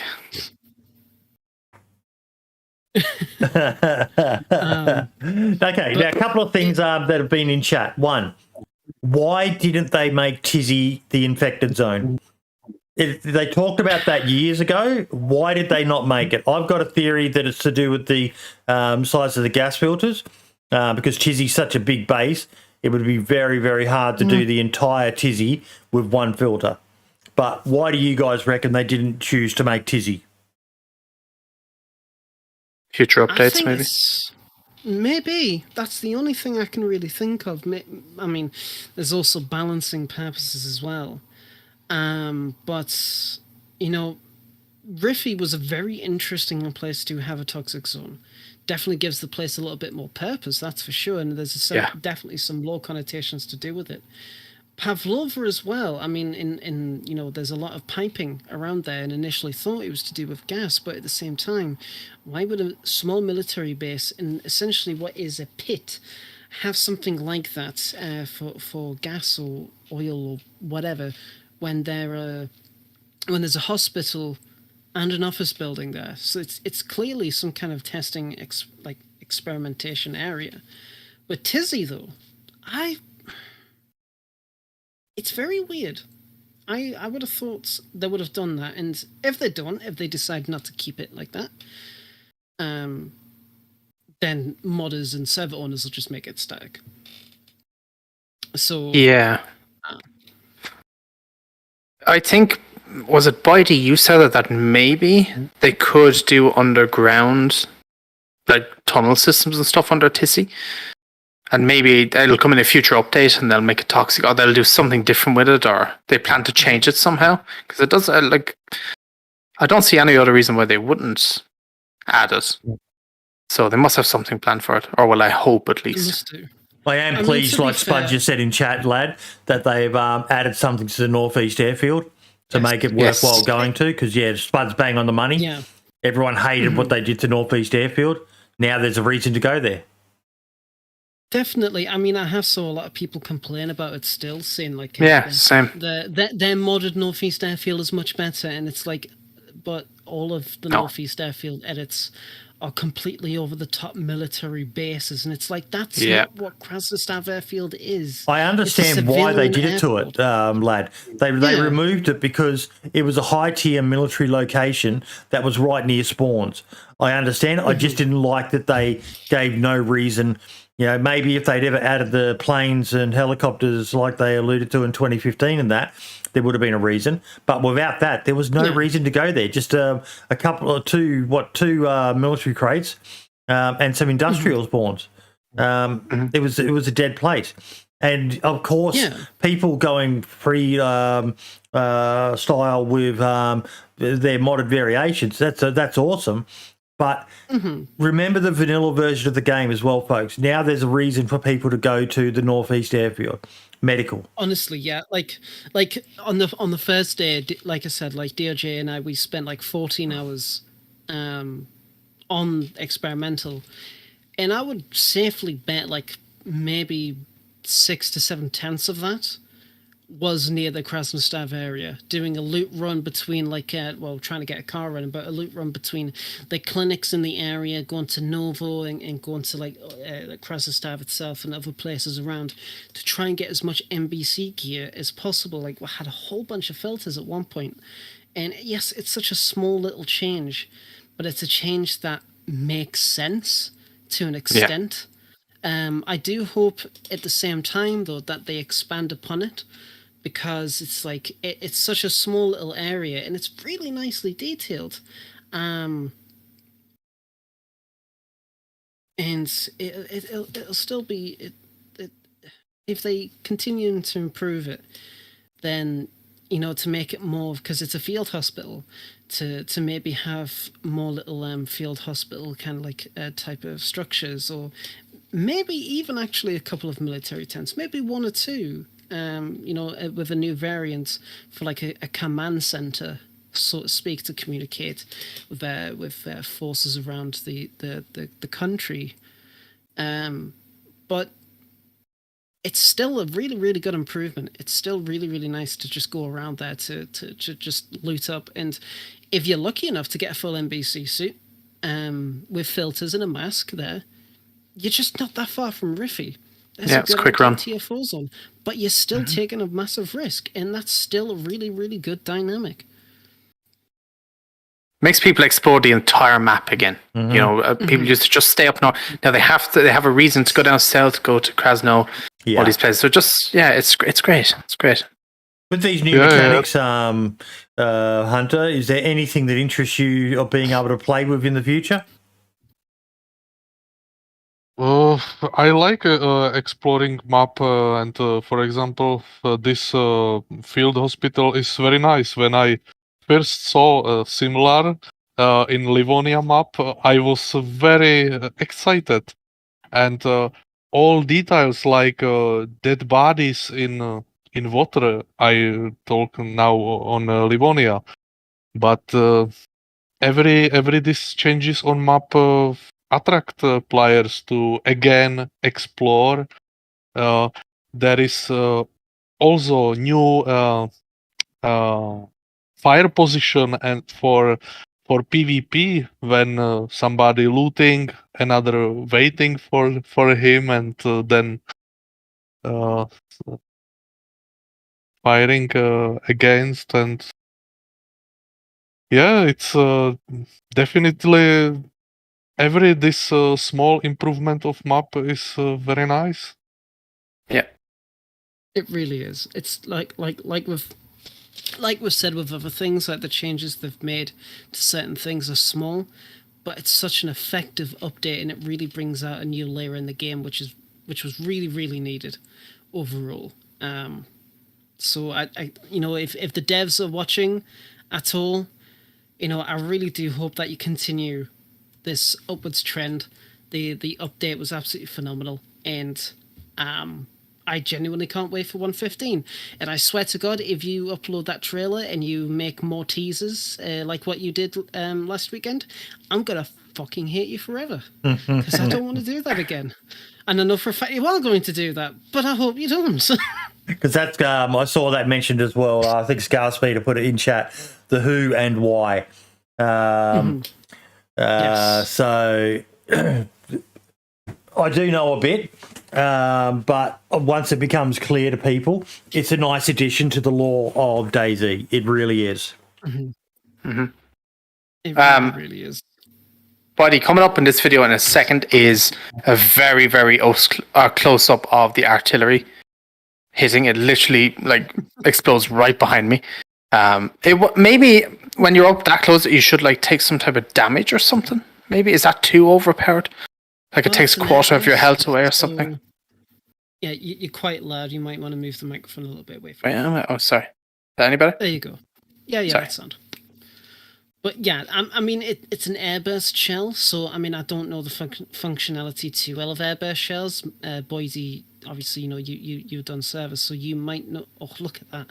You might know more about how it affects people, but I'm not too sure. So These are basically designed to be chemical warheads, so it's not so much the fragmentation of the round.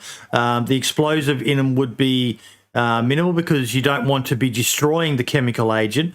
It's unless it was very, very close, like meters away from you, you wouldn't notice a hell of a lot. It's designed, if you have a massive explosion, it's going to destroy a lot of the chemical agent being dispersed. So not really, but it does add the potential for, like Hunter's air raid mod. Hunter's now got a nice animation to work with for airburst high explosive rounds. So usually with artillery / mortars, there's three types. You've got airburst or proximity, which explodes a set distance above the ground. Then you've got those that explode on contact with the ground, and then you've got delayed charge, which allows the round to bury into the ground and then explode for attacking bunkers and things like that. They all have different mechanics to them. But yeah, as for a chemical round, that's probably the one thing you've got to bear in mind is that it's designed to disperse the chemical, and if you've got an explosion, that explosion more than likely is going to actually destroy the virus or the gas that is being dispersed. So, not really a massive issue for that. Cool to know. I like that they've got a ready-to-go mask, the combat gas mask there, and then the other ones with the filters. Well, I know Wobo asked for questions. One of the questions I asked, I don't know whether anyone did it, is can you change masks or filters in the zone with no penalty? Yeah. yes, You can? You can, yeah. yes, Okay, yeah, you can. You can. I wasn't game to try it. Also, a little tip for anyone, the combat mask is actually the best. It lasts 10 minutes when it's 100% full, whereas the ones where you actually have to attach a filter only last 8 minutes. There you go. So, little tip.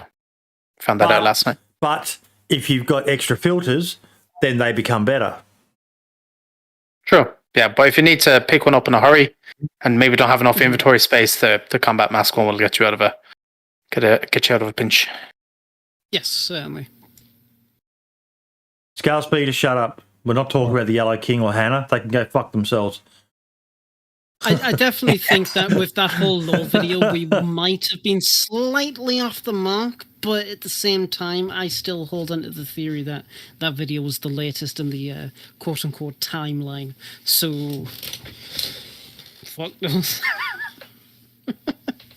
But no, this I still, they've got to continue the mark. They've got to continue to do videos like what they did for 1.15, and judging by their usual development process, will probably get stable around between the 20th and the 30th, I would imagine. So plenty of time for them to create something spicy and new. But even so, plenty of time for 1.15. And again, if you guys are watching, don't rush it. This update, again, you've knocked it out of the park. I'm pretty sure we can wait for another Class A update like this. Yeah, like this will keep people occupied for months to come. This is enough content here to keep people up for a long time. Especially, like Scale Speeder said, the console crowd are going to wet themselves with this. Yes. Fantastic Just, update. I know there's people who aren't very happy with it. Some of the feedback has been, well, this is all stuff that modders have had for ages. But what people have got to remember is it's a multi-platform game now. So, Exactly. and the quality of what they've released is, like you said, even Dimitri, creator of the Toxic Zone, he put out a tweet saying he's really happy with what they've done. They've got access to files that modders don't. So the quality of it is outstanding. Mm-hmm. And that's the thing, like, people complaining about, modders have already done this, there's shit up there. It's like, mates, like, I'm not being funny, but fucking get real. Yes, these kind of features have been around for modding for a long time, but as you said, Boydie, it's a multi-platform game. Console players, they're going to have such brand new, fresh content, and people might say, you're catering to console. But it's not only that, because there's still quite a majority of the player base on PC who don't want to play in community servers, especially the really heavily modded ones. To be fair, I'm probably going to try and get back on the Running Man's servers, those vanilla servers and Spaggy's and everything like that, just because I don't want to be playing these highly modded servers with the toxic zones. I just want to take it in for what it was intended to be. And it's such a phenomenal thing that as somebody who has 3,500 hours in DayZ at least, and people with a lot more, they can come back into the game, and it's literally a brand new breath of fresh air. That's when you know. It's so good. And it's just like that, Mango, just like that. Like, I'm really fucking glad that you agree there. And, it's just I've had people who complain to me about like the low connotations, and it's like, mate, bring it on. The law has been completely open-ended since 2013, nearly 10 years. Bring it on. I want more law. And Boydie, like, I reckon it's because of you. You've been going on about law for fucking months, years even. So yeah, I say bring it on. Bring on the fucking full force of whatever's coming. What a great segue into the next topic, mate. Law. Asmondian with his guide to experience firsthand the Namalsk Odyssey. As you said, what a week. What a few weeks. Adam's update to Namalsk was next level. Yeah, if you go on the Twitch and it's just full of people trying to get to A4, to Lantia. And the quality of Lantia and Namalsk is just next level. Obviously, Adam, being the lead dev, has access to stuff that most people don't. But yeah, fucking awesome. Absolutely fucking awesome. The stuff that is being done for DayZ at the moment. Here's the tweet for those that want to check it out themselves. But Asmondian, man, the work he does. I'm going to open up the page, so spoilers within. I love his graphics. Yes. Look at that. He needs a job. People, modders, if you are struggling with how to explain your mod, get in contact with Asmondian. Ask him if you do it on commission, or I've got a feeling the guy will say happy to do it for nothing, because he won't even let me send him a fucking coffee mug. But he's just got this knack of being able to explain in a simple little, look at that, one page, and he's summed up the entire Namalsk Odyssey.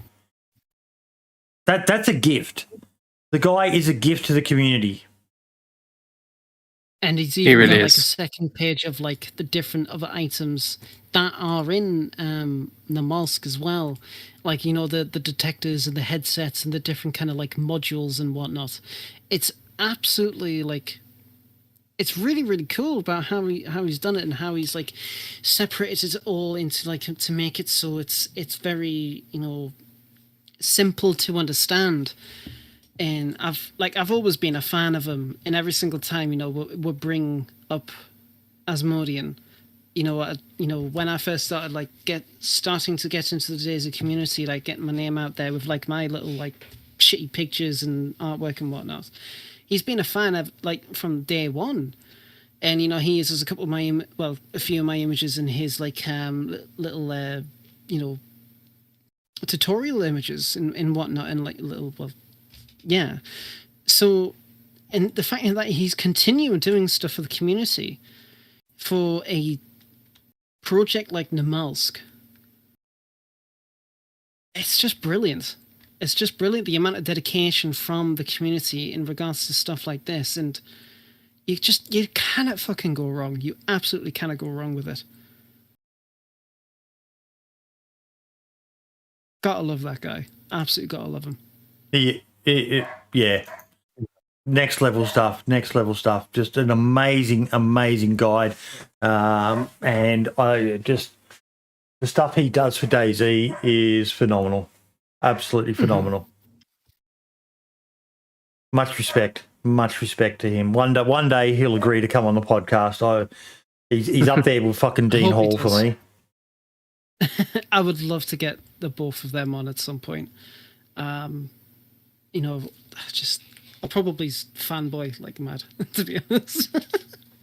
I'll be like, oh my god, it's so funny.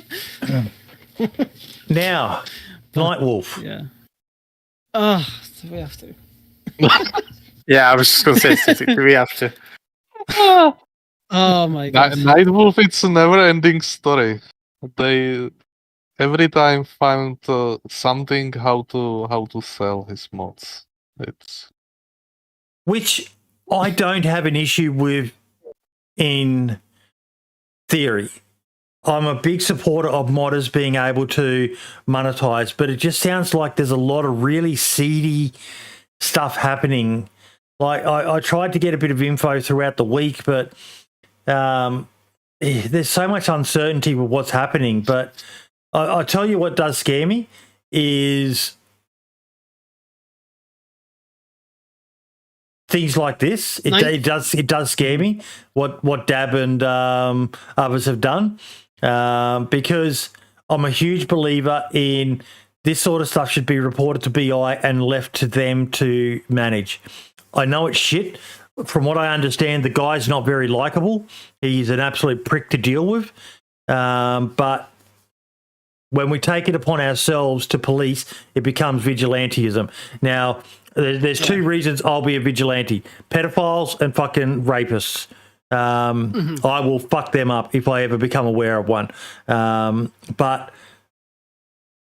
being a shit cunt and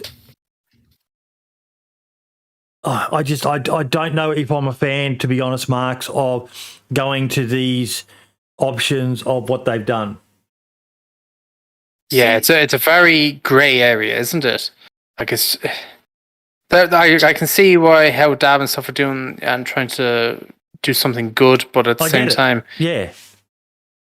No, I don't know how any of this stuff works. I don't know what goes into the modding scene, so I'm not, From my understanding, so Nightwolf has not only been selling mods, he's been selling cracked copies of DayZ and selling, much more. I heard something about Namalsk, but I don't know if that's true or not. And again, Boyd, like you said, you've always been a big advocate for modders to get money by what they do, and that's all well and good.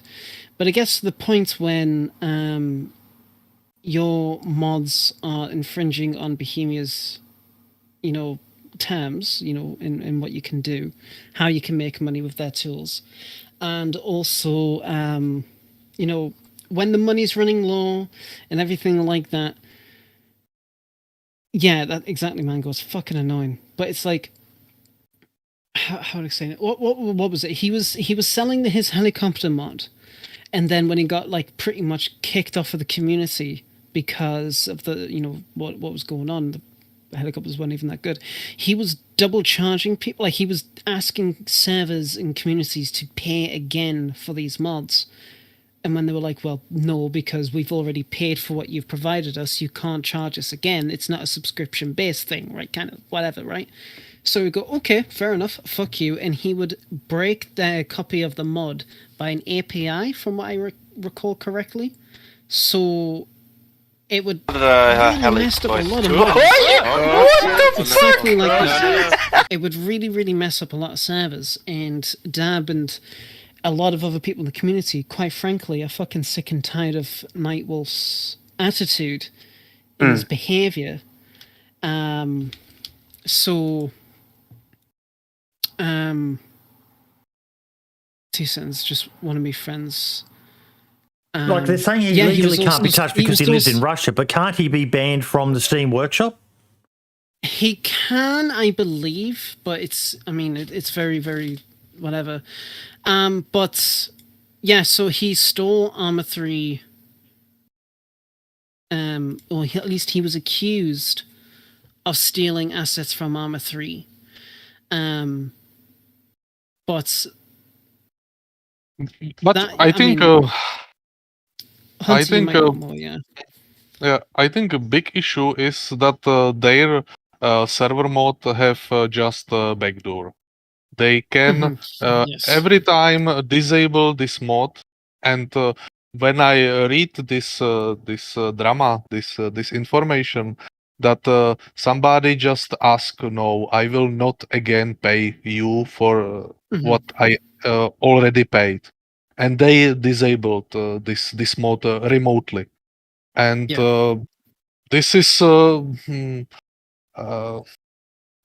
to say, this is just backdoor, and I think it's fine that somebody deobfuscate his mod and publish some URL and everybody can now download it.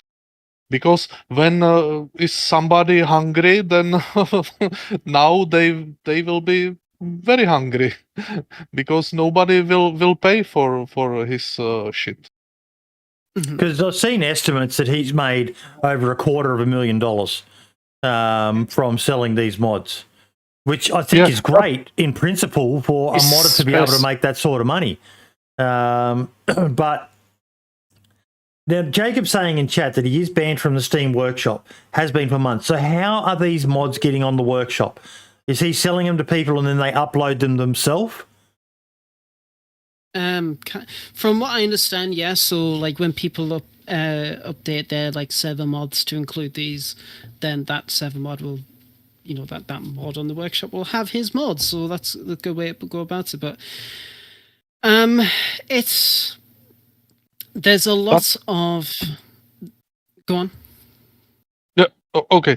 But when I'm thinking little bit different, maybe will be fine when Bohemia say, okay, there will be something like App Store or Bohemia Store, and for some modders will be possible to selling mod, but give some money to Bohemia also.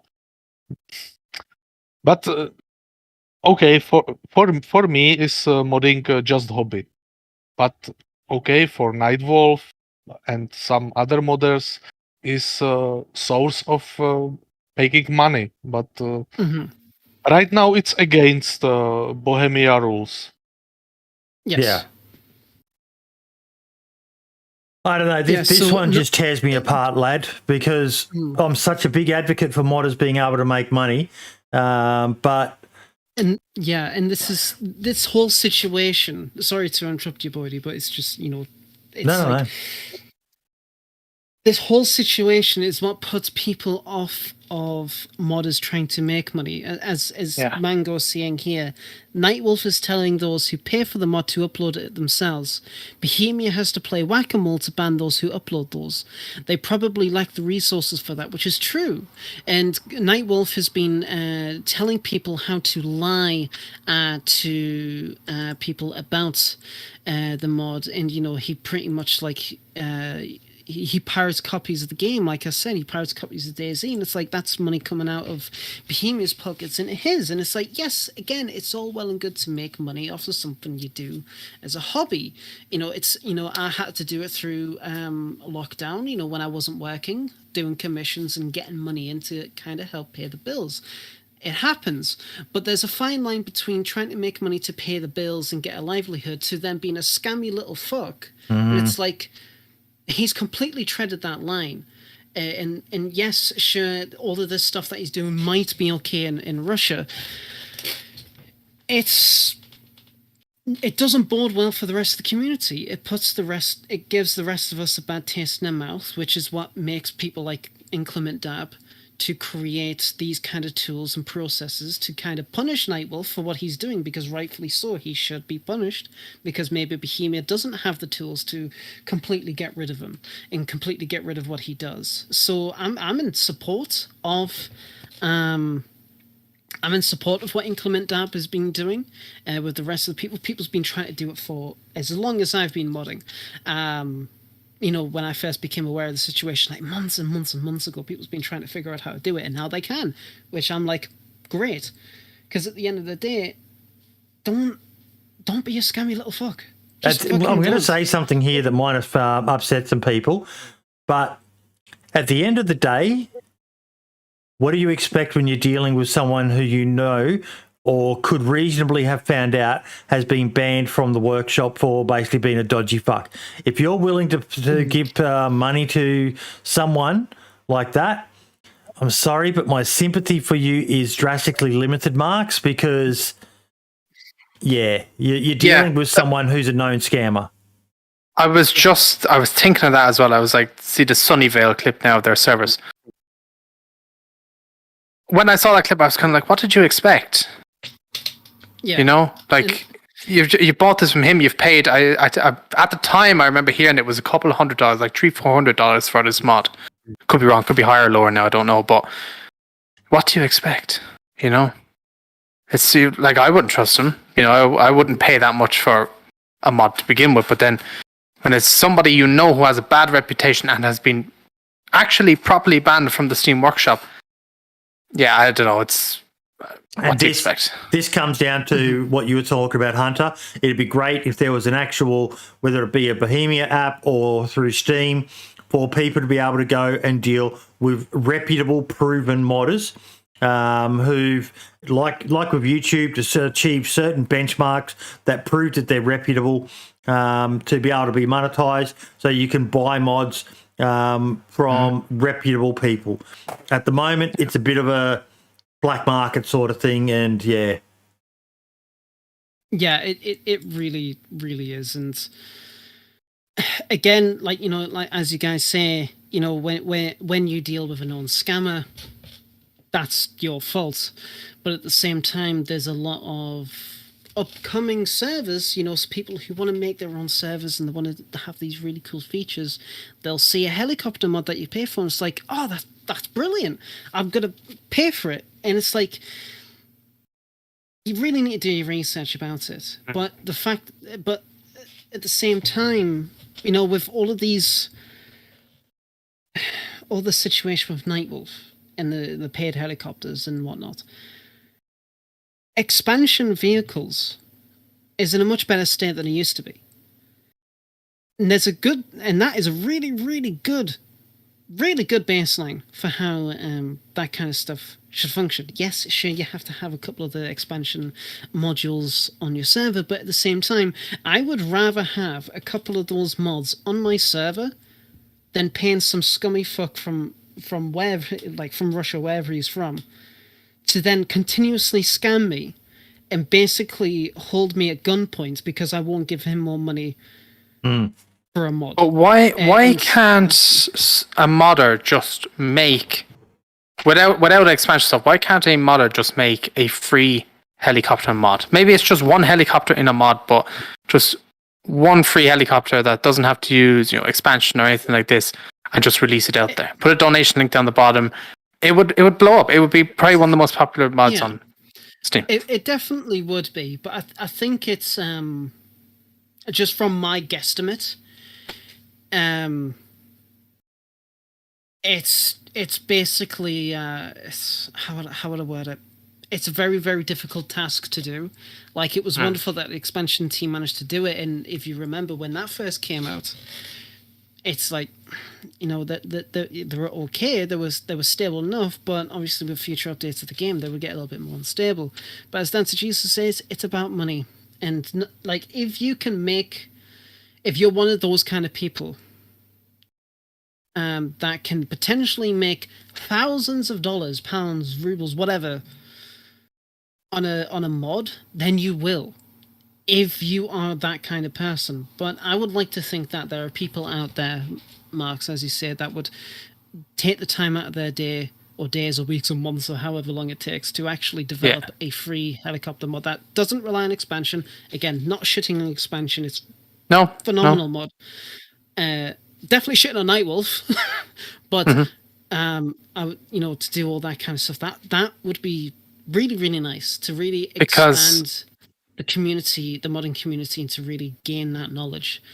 Because I don't see why, all these modders complain about him, and they complain about his helicopter mod, and some of it might be jealousy, and some of it might be just pure hatred for the guy, because he's after making so much money.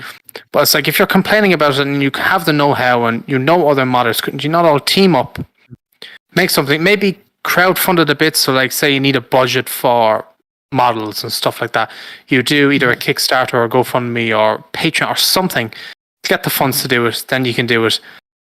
HunterCZ promoted, they'd make videos on it, team up together, it'll bring the whole community together, everybody be happy, because now they all have a free mod, put a donation link there. I don't see why. I know it'd be complicated, I know it'd be really difficult, I'm a stupid person, I don't know anything about coding or any of this shit, but it's a good... Yeah, if they're complaining about it and they have the know-how to do it, why not give it a go at least? I would say, yeah, it would be really, really nice to give it a go. Heck, if the if the expansion team were to be to open to helping, and yeah, it might create competition, but at the end of the day, it's a healthy competition. Maybe there's certain features that somebody likes with the expansion helicopters. Maybe there's certain features like a potential free helicopter mod that expansion doesn't do. And it's all about having, like I said, having that really friendly, good competition. As long as people in the modding community don't get salty about it. And that's it. But I mean, we can all, as a modding community, collectively agree that what Nightwolf done and has done and is doing is scummy enough to warrant such a reaction. So I can't really comment much more on that, apart from Nightwolf deserves what he's getting. And I feel no sympathy for him, considering what he's been doing to the community, the fact, he's got banned from the Steam Workshop, and what he's doing to people who is purchasing his mods, and how he's getting people to lie about his mods, and how he's been stealing assets and potentially code and whatnot, and just fuck him. I like what DOJ said. Honestly, I don't even care that he makes money out of his mod, but his attitude, and that I think is probably one of the things he's got going against him. Is I've never dealt with the guy, but from all intents and purposes, he's an absolute cunt to deal with. Now, I know another modder who has a bit of a reputation like that, but all their stuff's free. So, yeah, it just... Can I say something as well? When you mentioned the money figure you said he had made, buddy, of $250,000 or whatever it was, what do you think with a bit of that money he'd pay somebody or pay someone to make better, higher quality helicopter textures, because they fucking suck ass? Can't cost that much to get a few textures done. Like, he's $250,000 in the bank. Put a bit of that towards some better textures. Wouldn't mind your mod then. But it's for the money people are paying for it. It's fucking terrible. A quality, reputable person, I reckon, would do that, wouldn't they, Hunter? They would invest back in to improve the quality of their product. I think he's gone AFK, but I'm pretty sure. Oh no, he's there. Sorry. I think he should improve quality of his models, but for me is on this major thing that his mod is obfuscated and have backdoor. And Yes. I really must say to every server admins to make audit of mods which they using, because it's not first example of mod which have backdoor, and that's why it's better use mod which have open code. You can look and check if there is no API which calling home, which can broke your server, delete files or something. And I cannot recommend similar mods which using server side which is obfuscated and can contain some malicious code. Yes. And we've talked about that in the past, lad, and that shit fucking scares me. You know, we're downloading these mods, and it's another reason why I know there are people who don't like the idea of monetization, but there's another reason why I like this idea of some sort of verification process to prove you are a good modder. Like with YouTube, you've got to do it and reach a certain stage before they will say, yes, we will now allow you to be monetized, to prove that you're, you know, legit. And I would love to see a bunch of modders get together. Why can't a bunch of modders get together and create a mod team where you do this stuff on commission? You know, if this guy's getting away with it and BI can't do nothing about it, I hate to say this, but why can't a bunch of you get together and basically become a legitimate version of this, where you create a business model where, you know, you create this sort of stuff and do it reputably, so that people have got another alternative rather than some dodgy back alley fucking scammer, a legitimate, yeah. There's no reason. Go on, lad. Sorry. I don't want to sound like an absolute twat, but there's a lot of modders in the community who obviously they do it as a hobby. There's very, very experienced people in the community like Helkiana, who she has a long history with coding, with C#, C++, if I recall correctly. And, you know, it's like with like, how can I say, for example, but when the DayZ jobs listing were open, you know, very recently, and, you know, there was a lot of people in support for that. Brilliant. It means that the team's getting more funding to create more content, the game can flourish again.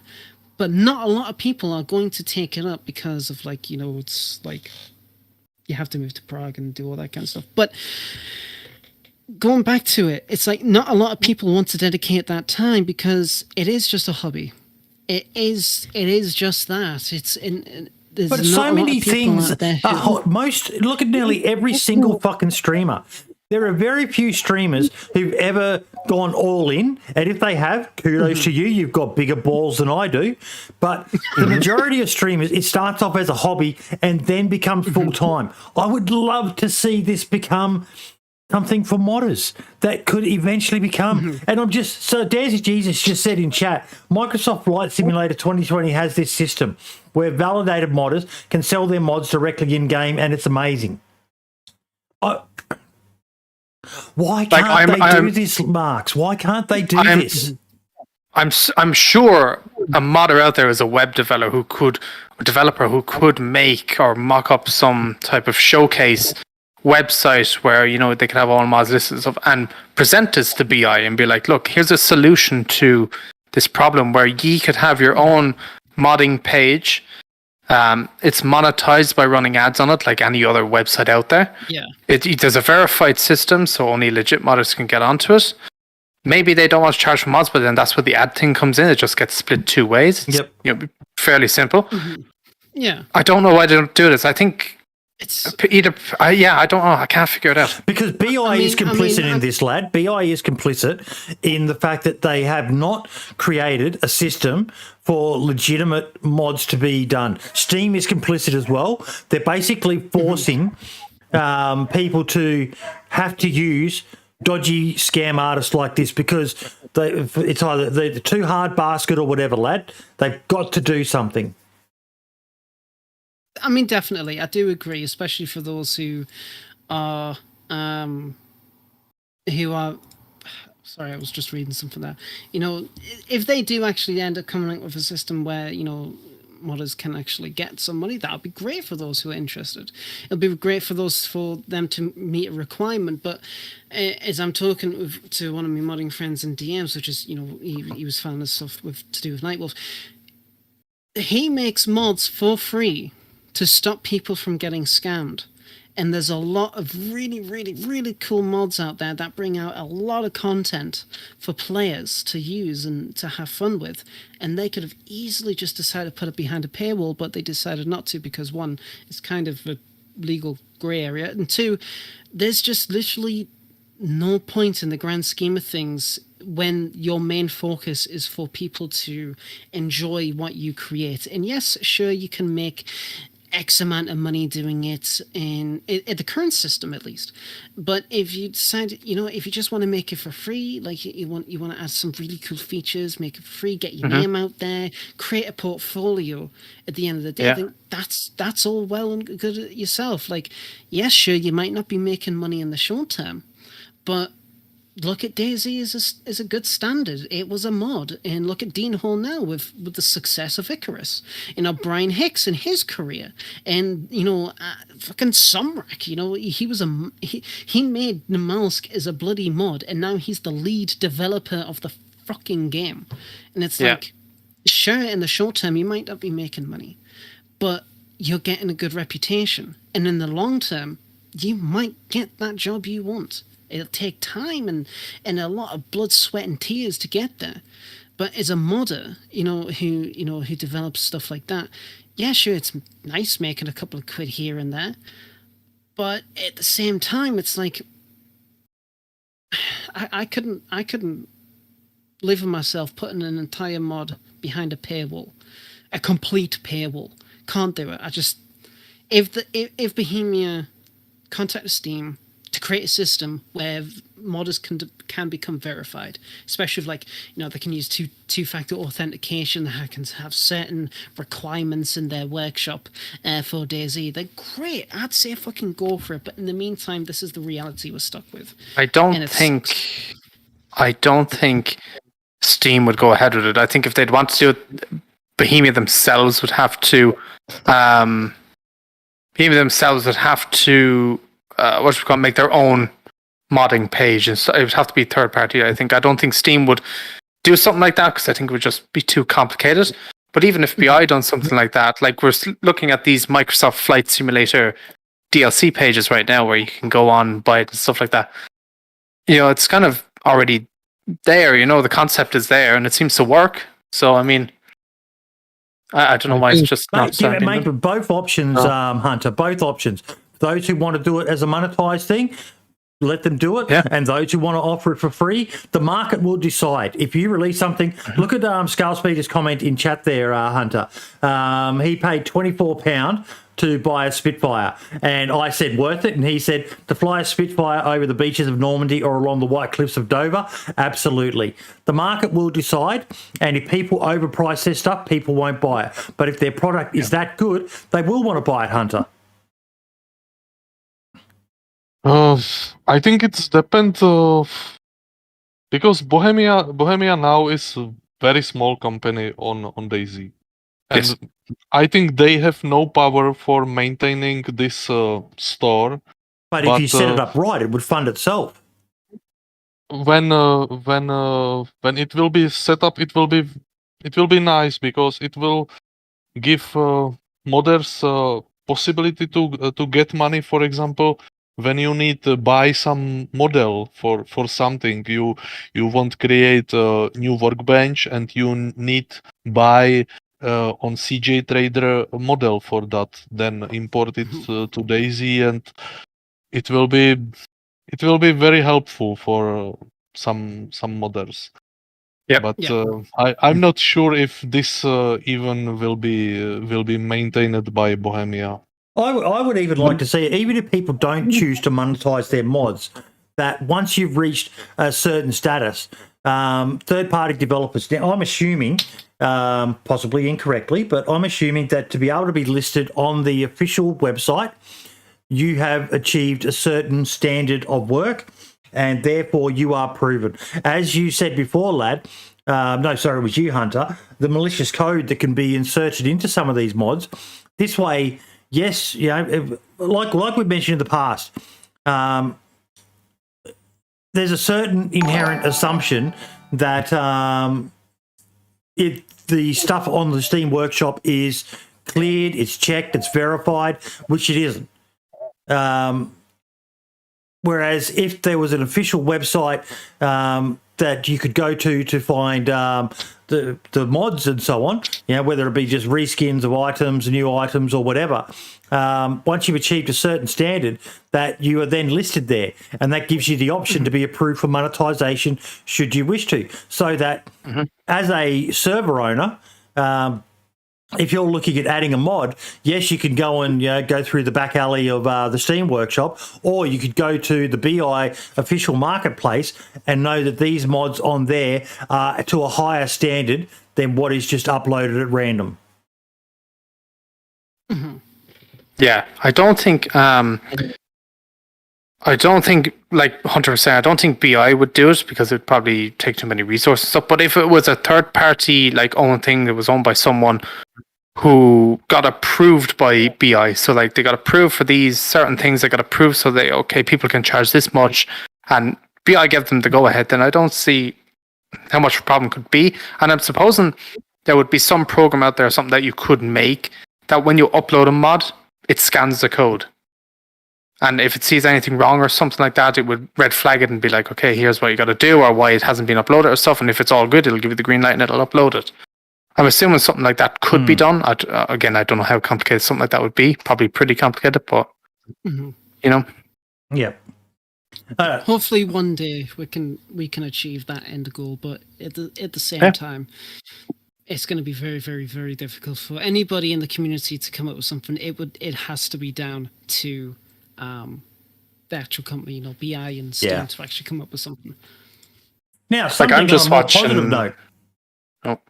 Yes. The real Chizzy radar building. Have you guys ever seen it before? I saw this on Reddit the other day, I think it was. Yeah, and DOJ posted it. Okay, why am I not surprised? Nice volumetric clouds. But it looks so fucking nice. I love shit like this. I really, really do. Yeah, this is another reason why I love DayZ, because a lot of buildings or cars or objects I know because I am from real Chernarus. Oh shit! I didn't know. Really? Yeah. For example, some buildings from Chernogorsk, some old buildings in city I know. This is exactly building which was in 30 years ago in Czechoslovakia. Or Šárka, it's Czechoslovak Škoda 120. My Really? parents had this car. I, as a child, was I sit saw at that in your the bio. You said, you had a, was it a Lada? No, Škoda, Šárka. Oh, mate. Yeah, that's cool. And That's awesome. this Ada or Lada, this off-road, my friend have it. Awesome. It's very, very funny. But yeah, I really enjoyed seeing these images. It just, I don't know. I know we're all nerds in here and we're proud of it, but it was really cool seeing the actual real life building. Apparently it's really remote, hard to get to. It's a chopper flight. Hours in a chopper to fly to get to it. DOJ sent me a video where a couple of people are walking around it, and it looks fucking awesome. There was a dog in the video as well, all the way out in this remote location, and there's a fucking dog. Love dogs. But no, absolutely brilliant. It was really nice to see something like this, with the big radar dish on top and the 360-degree swivel platform, and it was just really cool. It was really fucking cool. It's so good. What's also pretty cool, I know they've been recruiting for a while, but the BI team are still recruiting. I did see Dab also put out a tweet that they need to look at remote hiring. What is it? Do we know what the roadblock is there for them? I know Jacob Mango's got some thoughts on this, and I did see Brian Hicks replied. I tried several times throughout my years at BI to hire quite a few standouts from the modding community. At the time, I ran into one or two problems. BI not convinced said candidate was experienced enough, or said candidate not working well with others.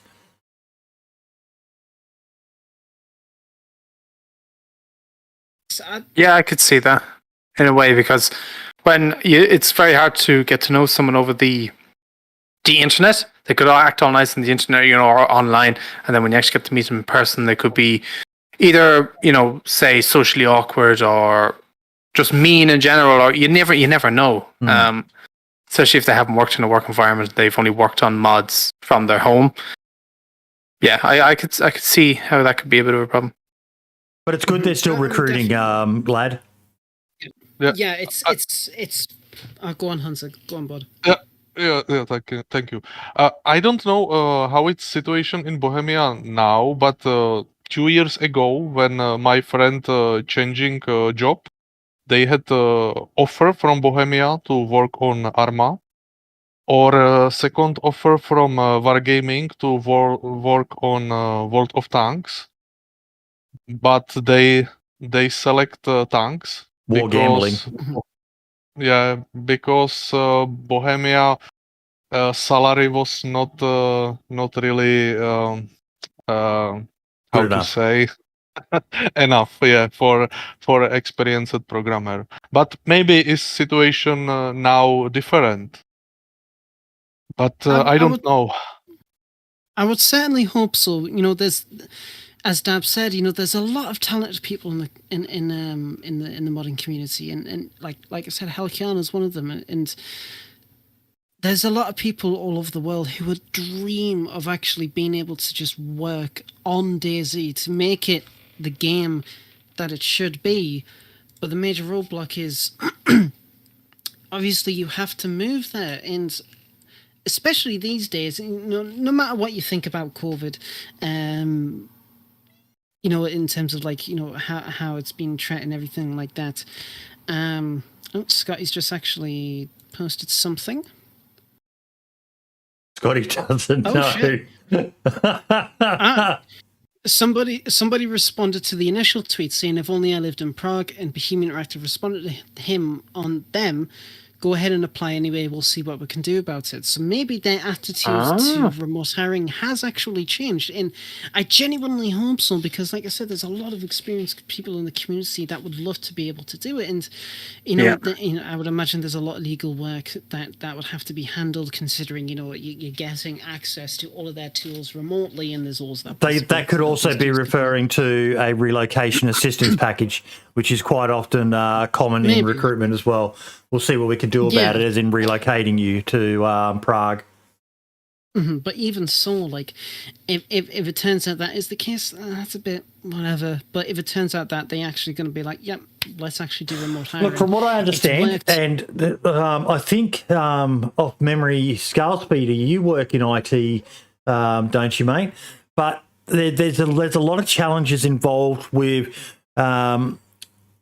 remote work being done for IT-related projects. When you've got multiple people working on the same thing, and they're having to upload, or there is potentially issues with this. So it's not as simple as saying they should be doing it.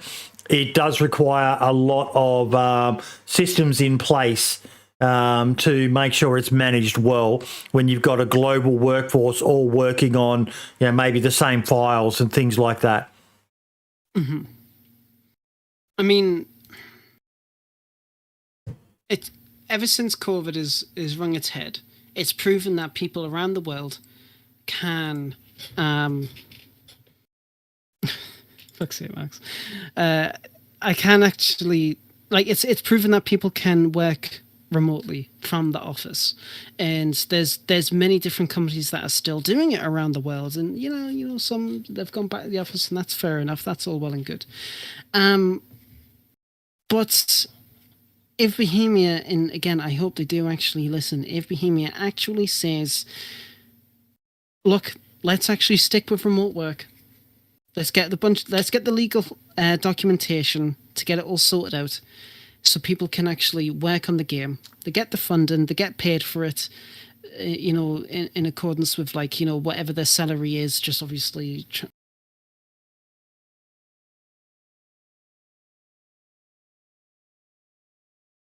While he sorts out whatever just happened then, can everyone please click on Scotty Doesn't Know and click follow? He's actually started streaming now as well.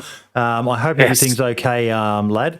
But yeah, Scotty's just started streaming. So let's get this guy to 100 followers as soon as possible.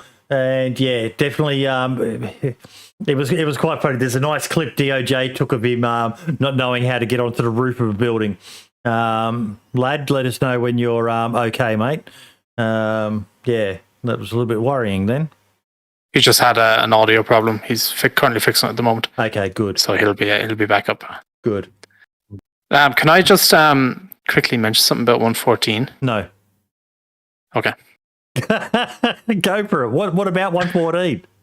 Well, not about 114, but there was, with all the community or the official server has been kind of broken recently. On my most recent video, the one that we were watching there a little while ago, staff are doing really, really well, and I promoted the community server we were playing on, and I just wanted to say that it is nearly full. And the nights we've been playing on it, it was pretty much low to medium pop. So it's nice to see people are actually going towards community servers, and I'm glad it's working for them. And that hopefully people will play on them and support those servers and stuff like that. So I just wanted to quickly mention that. That's awesome. And like Scotty just said there, I work in the Brno office. The rest of the team is in Prague. As good as it is being remote, nothing is better than being next to the guys. Chemistry is much better when you can slap someone or high five. And yeah, totally agree. Are there some things that could be done remotely? I'm sure there are. But one thing I would love to see them is, maybe commission some of the work. Get in contact with the more reputable people like Dab, like Helkiana, and say, can you knock something up? We'll chuck you, 1,000 or whatever. I don't know. I'm picking numbers out of my ass here, but that'd be awesome, wouldn't it, Hunter? Yeah. I'm also a little bit thinking to maybe send my CV to Bohemia, but what's the worst they're gonna say, mate? No, fucking do it. If you're interested, do it. Yeah. But I am a little bit scared because right now is my hobby, this programming, and I am not professional. You only, like I said, I have a philosophy in life, especially now that I'm getting older, and I'm not long for this world, ladies and gentlemen. But that's an in-family joke, by the way. My son's grandmother says that all the time. I'm not long for this world, so both the missus and I now say it. But you only live once, mate. If it's something that interests you, what's the worst they're going to say? The worst they're going to say is no. Everything from there is a step in the right direction. They might give you some feedback on what you need to do to improve, but yeah, give it a shot. Give it a shot. Yeah, for sure. Sorry, I've just gotten back. Is Hunter saying he wants to apply? Yes. Do it. Just fucking do it. Don't even think and guess it. Just fucking do it. What have you got to lose? Like, legit, what have you fucking got to lose? And if you do get the job, we want dogs. Like Scotty's saying, we want dogs in the official version of the game. There you go. Oh, man, I would love to see what they could do with custom dogs. Oh. Maybe it will be similar like in Minecraft. Because in the past, in Minecraft was horses as mods. Yep. And later was horses as vanilla.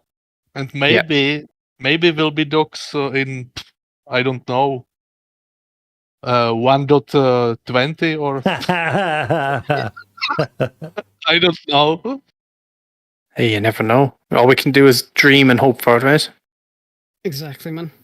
Now, we're going to have a bit of a roast of DayZ. As everyone knows here, we are fans of the team.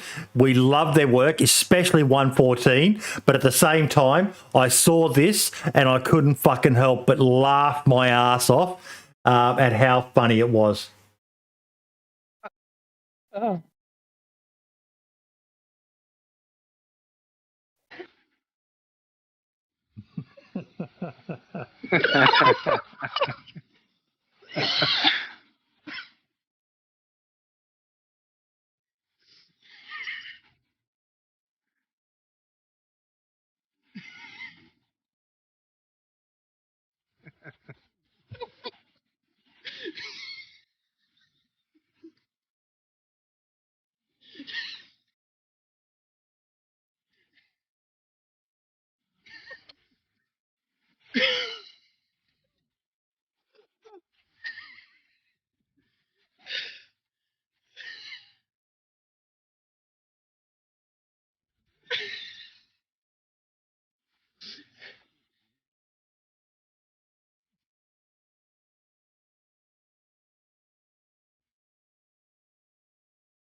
Boilerplate slideshow.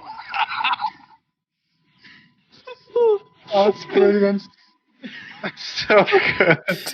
Such a good video. Such a good video. Oh, I'm sorry. The link for this, if you haven't seen this, it'll be in the description of the video. But here it is, folks. Glad you've already done it. I'll post it onto the YouTube site as well.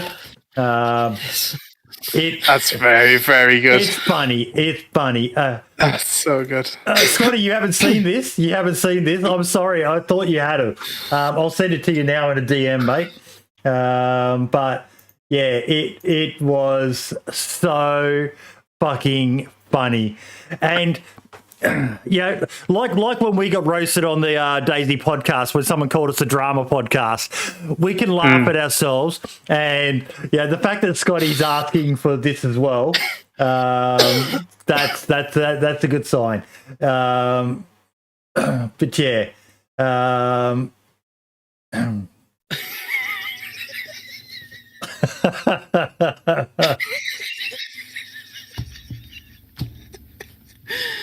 Get a stitch. Had you seen it before? No, I haven't. Fuck, Jesus. Okay, so you got to see that for the first time then. That's why you were laughing so much. I'm literally getting a stitch in my chest. Oh, shit. Give us a second. But no, it just for a purely funny, yes, there's some serious things in there, but purely as a funny video. I mean, I don't think that Spanish guy telling the story meme is ever going to get old. Apparently, he passed away recently as well. So rest in peace, buddy. Your legacy will live on because that is one of the funniest. And I've seen it redone with many, many things poking fun at shit, but that was fucking hilarious. Maybe he is asking so he could tell the boss to go remove it. I'm glad it didn't get removed. If I get fired sending this to the BI all chat, it was nice knowing you all.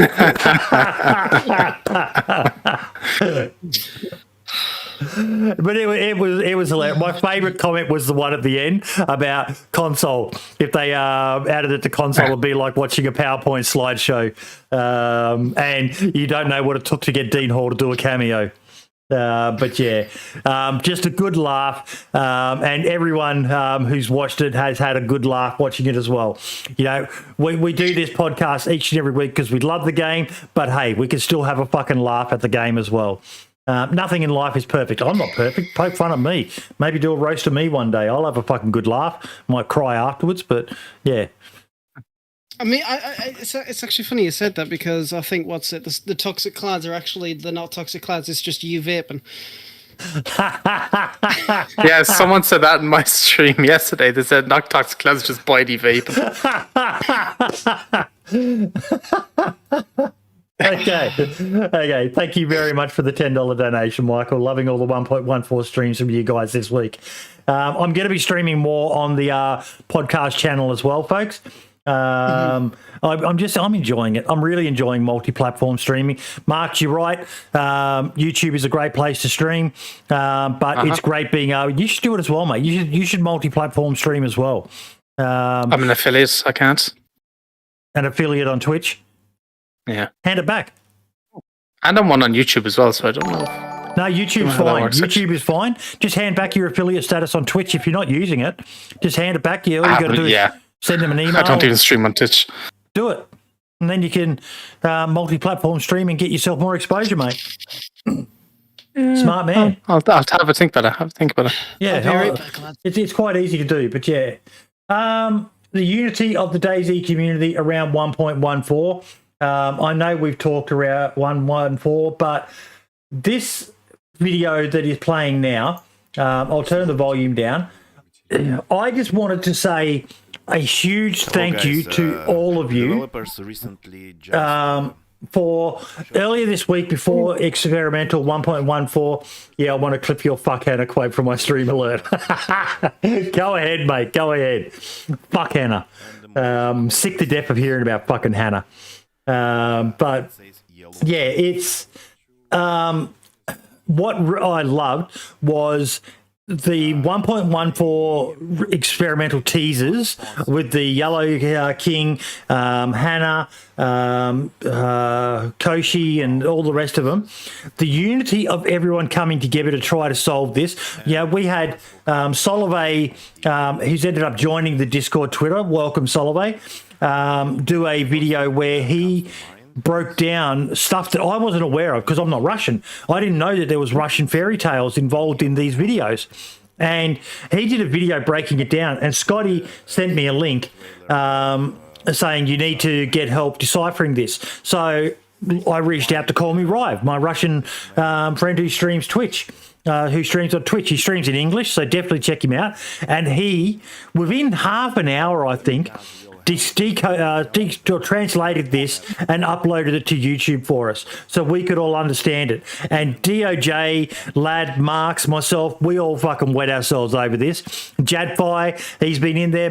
Melbourne's been in there. I know there's others who've been in the chat, but we've been having a blast.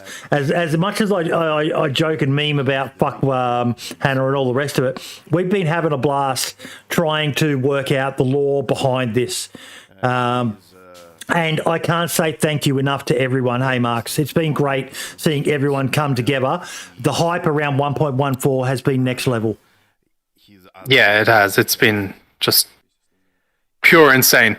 Whether it be like when I uploaded the teaser videos, people were speculating this and that and coming up with all different theories, and it was really, really great to see. And I think having those little hype teasers around is going to it helps boost videos for content creators, but I think then as well it's also going to boost the numbers for DayZ itself. Like when this comes out on stable patch, I think it's going to be really, really popular, and it's going to be hopefully break records because of these trailer updates, these teasers and stuff like that, because people are just really wanting to get into it and dig their teeth into it. So yeah, it should be good to see.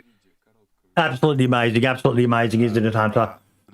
Just everyone getting on board with it.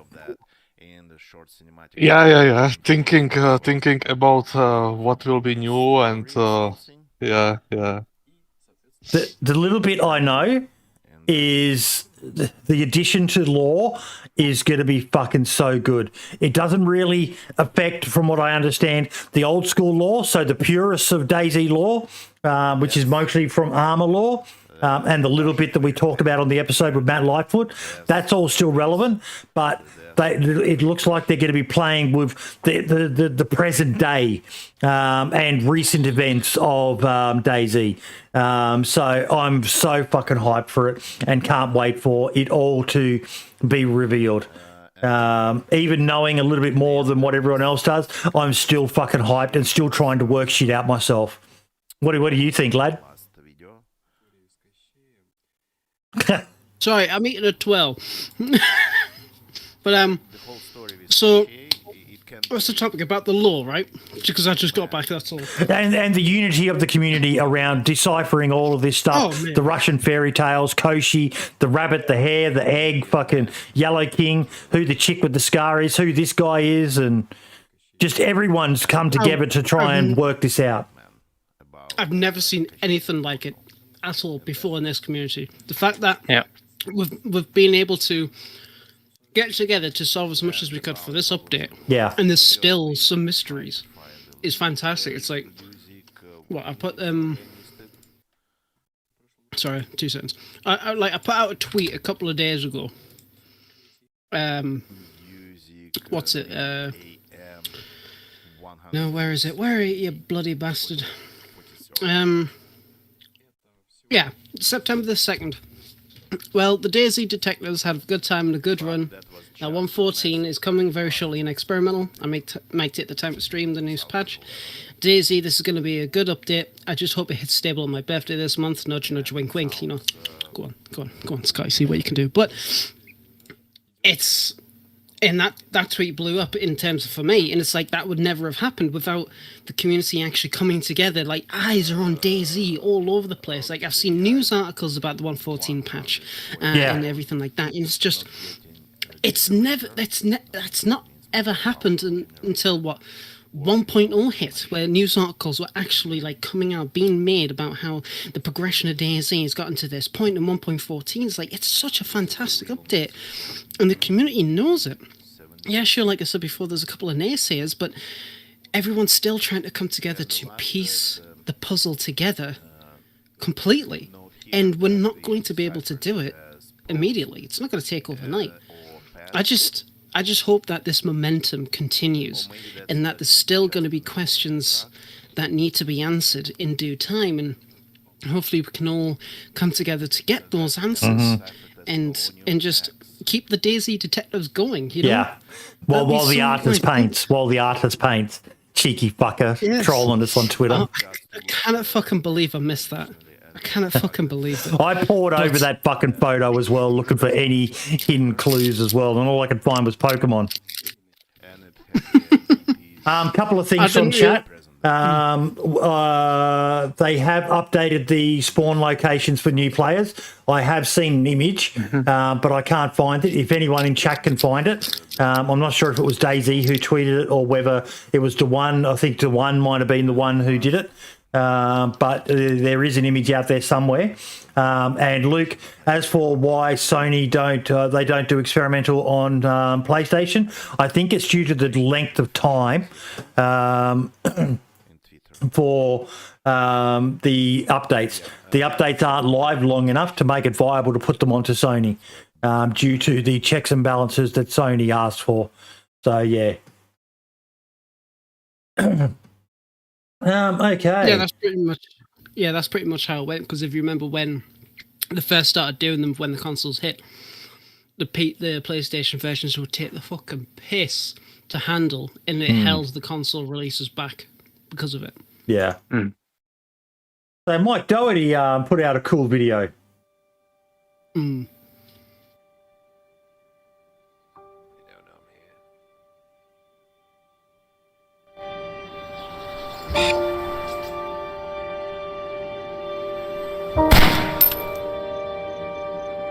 One of them is down. All right, well, Johnny, thanks for meeting me. It was nice meeting you. Yes, sir. And hopefully, within the future, any run-ins with them can be handled peacefully, because this is, out of the 2 interactions, 2 have ended out bloody. So lovely. What kind have you got? Have you got a trumpet? I do have a trumpet. Just like me, look. We're like the Trumpet Brothers. Look. I haven't got any bullets though. It's probably the same as you. No, I'm good. No, you hit him. Do I have to? All right. I'll eat him. I'll eat him. Jesus. Which one is it? Because I can't tell.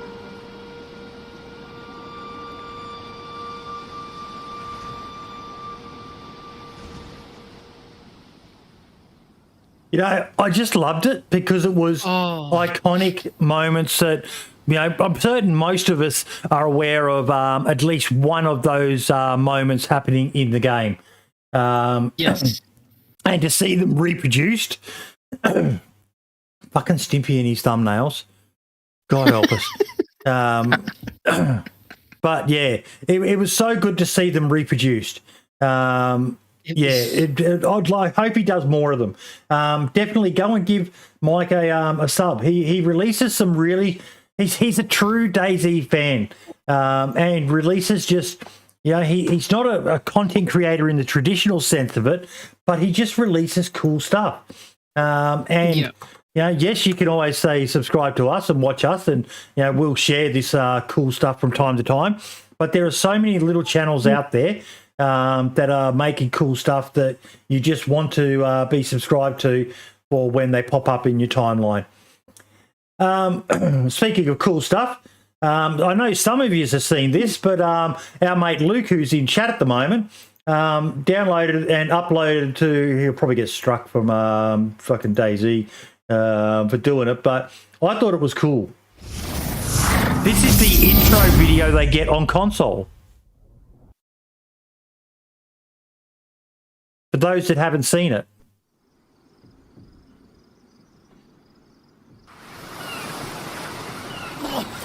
Oh, yes, I remember this. Yeah, I've seen it as well.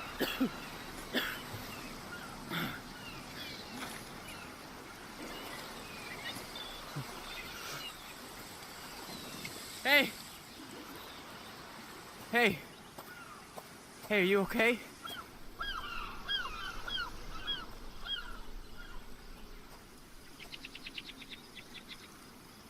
Do you copy? Over. Please respond. You better not be dead, man. Over. He is. He's dead. Oh, shit. I had a good feeling about him. Now, I'll share a link to it, but I wondered why they went with, you know, like an American good old boy voice and not got a Russian voice actor or a Eastern European voice actor to voice that guy.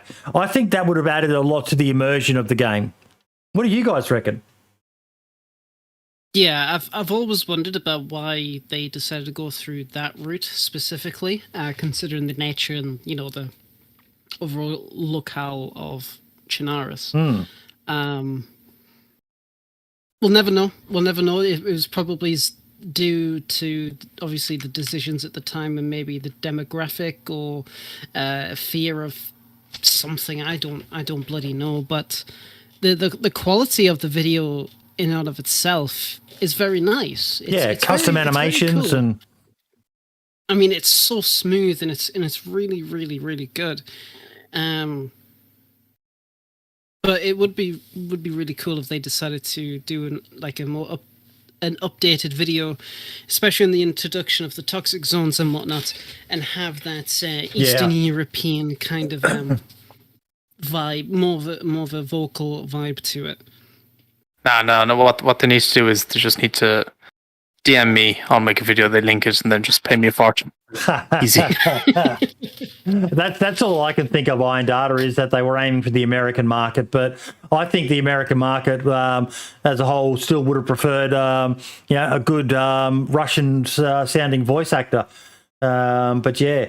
I know about the video, but decided not to upload to the official YouTube. But yeah, I thought it was. It's cool that they've got something like that. I kind of don't know why they don't have it on PC as well.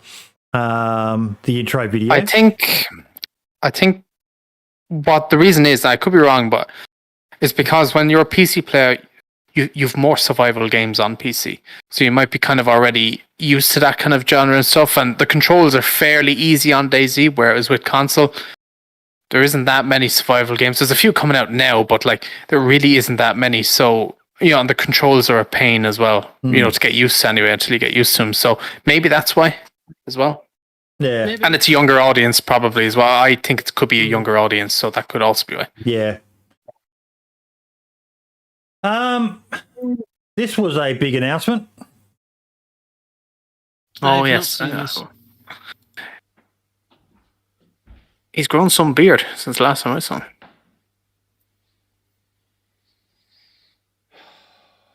I got the feeling he was about to apologise for inappropriate texts with minors or something, with the whole walking into the camera, the big deep breath, getting ready for. I know you've all heard by now, but I need to apologise for insert XYZ offence that the community's trying to cancel you for. But yeah.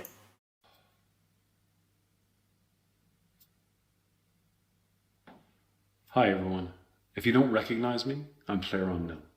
And if that still doesn't ring any bells, I'm the guy that created the Battle Royale game mode about 6 years ago now as a mod for Arma. And then a few years later, Crazy to think it's been 6 years. A game called PlayerUnknown's Battlegrounds, or PUBG. Back in a sec while this plays. I announced my departure from PUBG Studios. And today, I want to speak about what's next for me and my team. But before I start, I just want to take a minute and thank all the players and developers that have elevated a simple game mode into a genre of amazing games. Your imagination and innovation are inspiring to me. Thank you all. If you weren't aware, I started out making games as a modder. And actually, that's where I fell back in love with gaming, getting lost in the open fields of Chinaris. Since then, I've held this deep fascination with sandbox-style open-world games and the freedoms that they give their players. But I always just wish they were a bit bigger. So that's our mission as a studio. We want to create realistic sandbox worlds on a scale that's seldom attempted. Worlds hundreds of kilometers across with thousands of players interacting, exploring, and creating. I'm humbly following in the footsteps of so many other great open world developers like Marcus, Gary, Sean, and so many others. And like them, my dream is not to create a game, but rather a world. Now, there are many problems with creating worlds at the scale that I envision, but one of the more significant is that we simply don't have a way to fill these massive spaces with content, assets, game mechanics, locations, and similar things in a reasonable amount of time. Realistic open worlds take a great deal of time and effort to produce, and so this was the first issue that we chose to tackle. The key to making things bigger than humans can create on their own has always been to get machines to pitch in and help. And that's exactly what we've done here. Our machine is a neural network, and our network gives us a way to learn and then generate massive, realistic open worlds at runtime. Or, to put it another way, each and every time that you press play. It's this breakthrough that we hope will start pushing video game worlds to the sorts of scale that would lend weight to the idea of, you see that mountain? You can climb it. And coming across a beautiful corner tucked away in a vast wilderness, I think that has real meaning when thousands of players haven't passed that way in the last hour. This is what me and my team have been working on. We're developing this technology required to enable massive scale within open world games. It's been a fascinating project to date, and soon we'll be ready to show off some of what we've achieved. Which brings me to Prologue. As I said, first, we need to build out the technology required to generate these vast worlds, the ground on which we'll play, so to speak. Prologue is intended to serve as a simple introduction to an early iteration of our technology and a chance to look at what we've accomplished by leveraging machine learning. In Prologue, you'll need to find your way across a runtime-generated wilderness and use found tools and gathered resources to survive on a journey where harsh weather is your constant foe. There will be no guidance, no path for you to follow, just a world, a spot on the map to reach, and the tools needed to get there. We've also decided to release Prologue as a tech demo rather than a complete game, a way for you to experience an early iteration of our terrain generation tool. Our aim with Prologue is to open the door to our studio and to show you what we're working on. And because Prologue is a tech demo, we're going to let you pay what you want for it. If you like what you see, enjoy the experience, and want to support the team, that'll be entirely up to you. This is just the start though, a small glimpse at the technology that will eventually power a much more extensive experience. Prologue is our first step on a multi-year journey towards creating what we hope will be rich and interactive open worlds. Look, I know I've been a little light on details, so to give you more insight into our plans, we've done an in-depth interview with Dean Takahashi, which will be released tomorrow over in VentureBeat. Finally, if after reading that and you think what we're working on sounds interesting, please do drop by our website and check out our career page. So that's all from me today. If you're still here, thanks for listening, and I'll talk to you all again soon. Until next time, bye for now. So they released a very, very, very, very, very short trailer that goes with it, but they're recruiting. I am interested. I'm skeptical. Been burnt too many times, but what do you think of this one, Hunter? I think it's an interesting project, but we will see when something will be released, at least some alpha or... Because at the beginning is a lot of ideas, okay, but it's needed some working prototype and show how it's work and... Yeah, this is all we've got. Looks beautiful.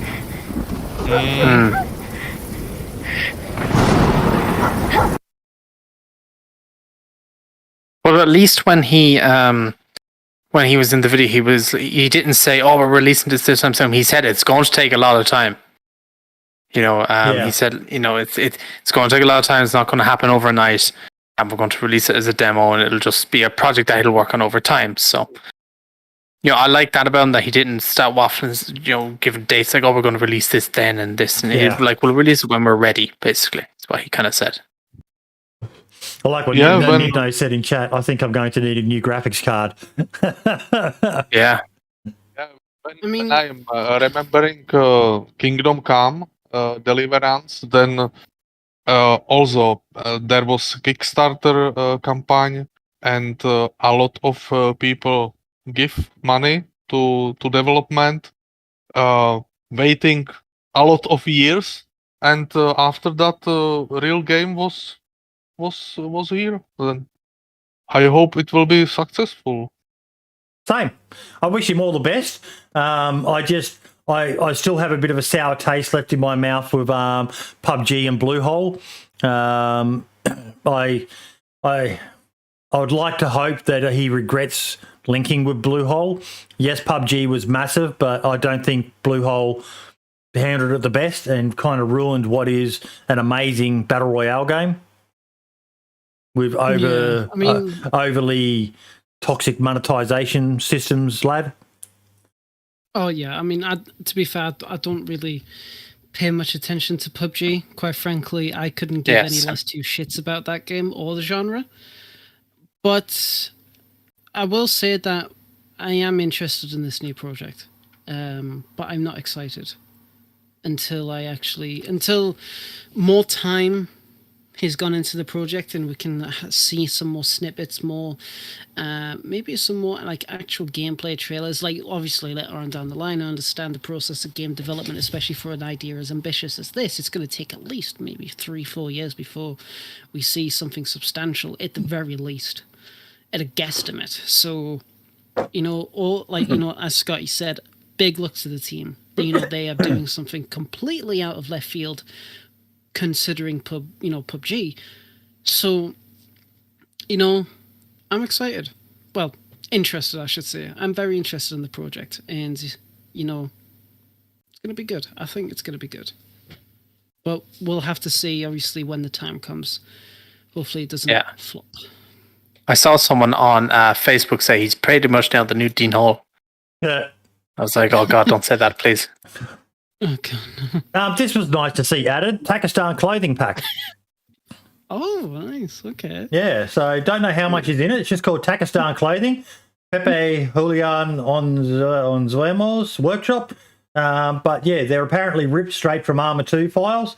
Arma 2 OA, Operation Arrowhead, Takistan Clothing. So yeah, nice to see some, some immersive clothing options. It'd be good to spawn in, wearing this sort of stuff rather than Western material. So it was cool to see someone actually do something. So much respect right there. Much respect.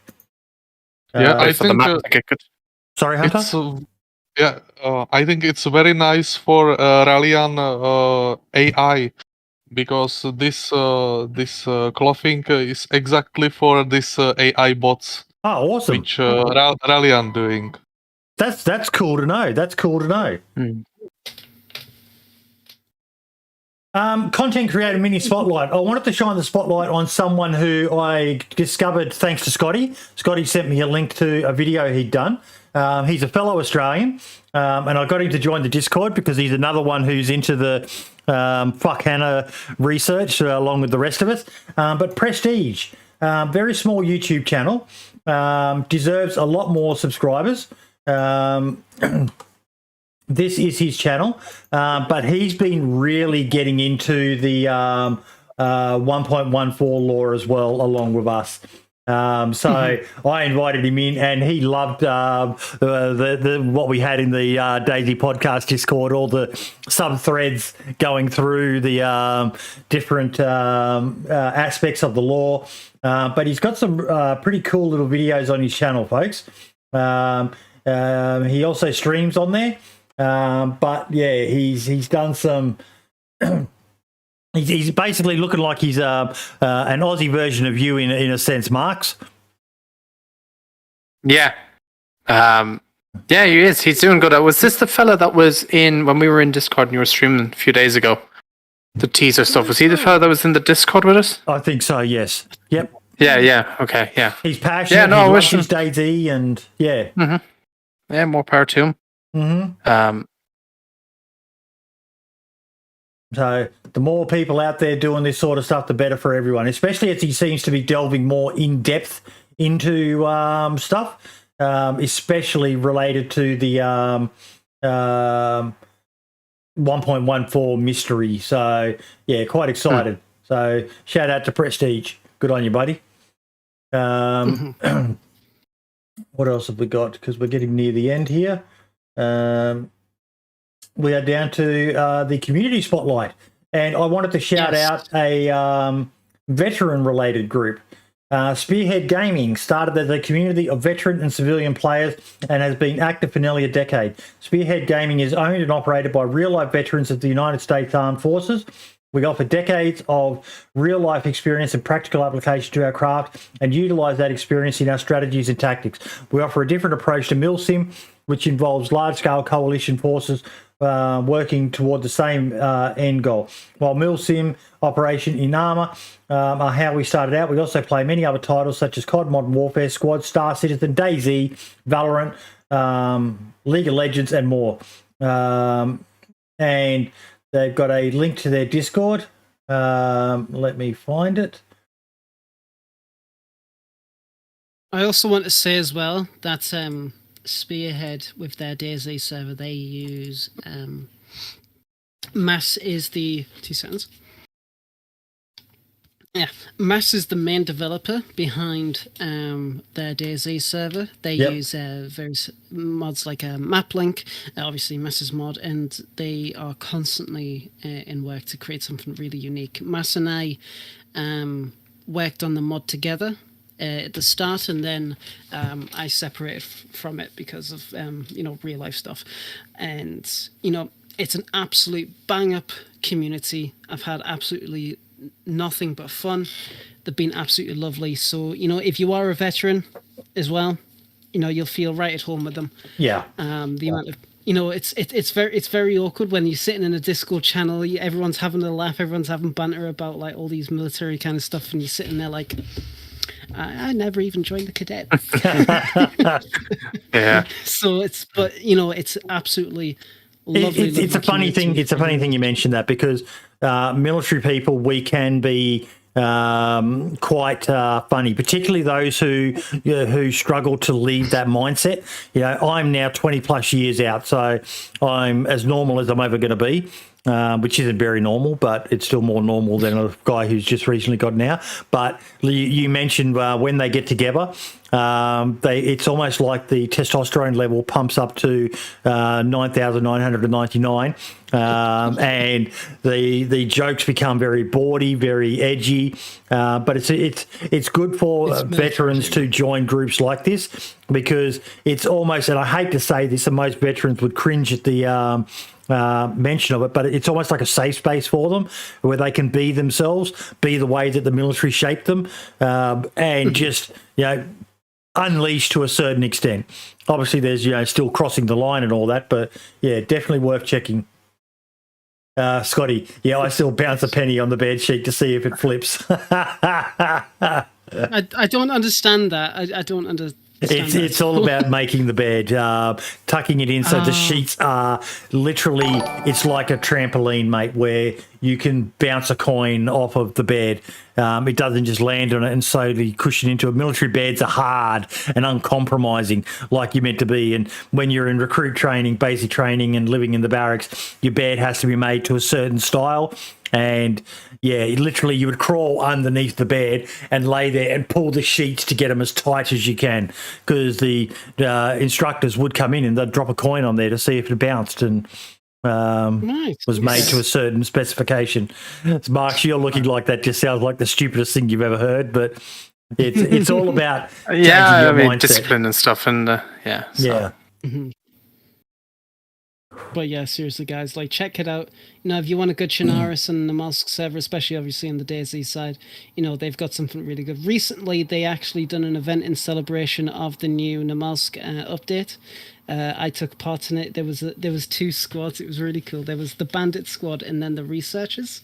The Researchers had to travel out from the Trader Zone all the way to Scat 12, the submarine. And we had to go through fucking blizzards, EVR storms, everything like that. And when we got to the submarine, the bandits were already there to cut us off. And fair to say, they won. It was a good event. So it's a good community then. They're running events and things like that and getting people active. Yeah, they really do care about their community, and they always listen. They're always listening to, feedback. In fact, it's funny, they refuse to have the dog mod on because they can't deal with the idea of their dogs dying. They've outright refused to say, no, we're not adding it. We're not dealing with that. But it's like, no, I don't blame them. It's a misunderstanding. See, Falcon in chat. He's the he's one of the main people behind it, and he's like, no. Nice to meet you, Falcon. I just joined the Discord, mate. So I'll get in touch with you guys, because it's always nice to play with fellow veterans who understand certain mindsets and all the rest of it. DayZ, I think, is a game you've got to be careful with it, because the over-militarization of DayZ, I think, kind of ruins it a little bit. But at the same time, I can't deny it's fun running with a bunch of other people who understand call signs and target indications and things like that. If you were starving, would you? No, Scotty. I would rather starve than eat a dog. Except for Cujo. Fuck Cujo. He scared me.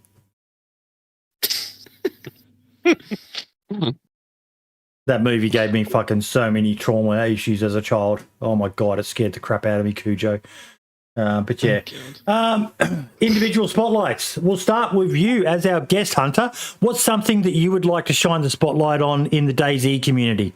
Can be recent, can be old, anything at all, mate. Can be your own stuff, can be someone else's, anything.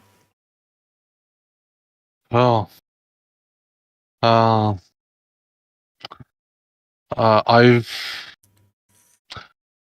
wish good future for DayZ and hopefully growing developers team. Then yep. I hope this game will still be actively developed. Keep us updated on where you go. We're putting a job application in as well, mate. That would make a lot of people happy to see someone known in the modding community. There's so many good eggs out there. Whether they would work well in the job, because from what I understand, Jacob even said it himself. The quality of work by actual dev teams is of a whole different standard to the quality of work of modders. But like we said, mate, the worst they're going to say is no. Everything from there is a step in the right direction for you. So good luck with whatever you decide to do. Too right. What about you, Marks? I kind of want to have, I suppose, just one big kind of general thing. It's the DayZ dev team themselves over the past week and handling of the update, and even when the servers were bad and official, they were instantly investigating it and trying to work with it. And I think just the DayZ community, and I'm gonna kind of toot my own horn here, but my own community as well. Just over the past week, it's been insane. Breaking viewer records, broke 16,000 subs 2 days ago, and we're already halfway to 17,000. It's Jesus Christ. It's crazy. So it's been mind blowing, and I'm loving the updates, and I'm glad everybody else is loving it, and can't wait to see where it goes from here. Too right, man. Too right. Yeah. And you, lad? Scotty's just recently started streaming, guys. And I didn't manage to catch his first stream yesterday because I was too busy playing experimental with Marks. But an absolute class A person in the DayZ team. I really can't wait to see what kind of stuff he does. And you know what? It's going to be absolutely fantastic to see what he does. And obviously, a special shout out to the DayZ dev team and everybody behind that. Even the people that would never talk about the unsung heroes. They've knocked it out of the park, and I hope they continue to do it. And I hope Bohemia listens to the community more and just see that actually, if we listen, it'll go better. Like it'll just get better. But yeah. Yep. Jacob Mango, he's actually streamed 3 times. Oh, there you go. I also want to say to Scotty as well, I hope he gets a PC soon, so we can team up.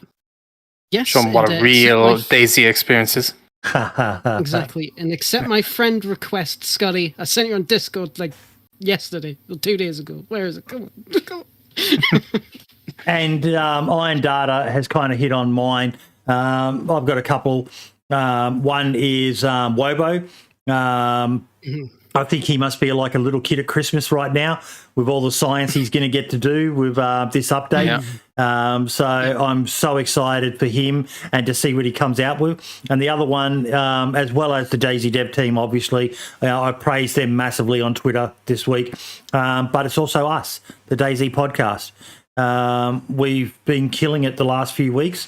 The impromptu streams this week and just the topics and the guests, and we're just going from strength to strength. So I can't thank you all enough. All of our supporters on Patreon, our members over on YouTube, and just all of you who turn up each and every week. I love seeing the same names. Some of the feedback we've had on Twitter, on videos, on everything the last few weeks has been really, really promising. So I'm very, very excited for the future of the show. We've got to start really seriously thinking about Christmas, what we're going to do for our Christmas wind-up episode when we take a few weeks break. But it's fucking really, really exciting times. DayZ is in. It seems like every few months we say what a great state it's in, but I struggle to think of a better time for DayZ than right now. It's gone up. Yeah. Marks, are we going to see you next week? Hopefully, yeah, if everything goes to plan, yeah. I was just going to say as well, we need to get all 3 podcasts so we can arrange times and stuff like that to either run on 114 and stream it, or either run on XDK and stream it, or something like that. And even any of the admins in the background who want to join up as well, the more the merrier. So, yeah, we need to organize something like that soon. Because we had quite a few comments, Mark, saying people missed you, mate. I saw. Yes, honestly, I did see. I Mark's- appreciate it. It's like Mark's like it has been fun that you've come back. Hmm. Like to say it like truthfully, it seems like you've got your spark back. So Yes. I'm really, really happy. Yeah. I was just thinking the same. Yeah. Well, I have, and this update has helped me a lot as well because I was just kind of unmotivated, and when you see your videos not do so well, it also doesn't help. But then, now, every video I've uploaded this past week has been number 1 out of 10, and it just keeps going, and it's big motivation. So yeah, I'm highly motivated at the moment. Now, speaking of improvements, today is Father's Day here in Australia. So shout out to my son. He's a big fan of what I do. Not really. He's mediocre at DayZ, and he tolerates the fact that his dad's a YouTube celebrity. But he's actually bought me some stuff for my computer, some new RAM.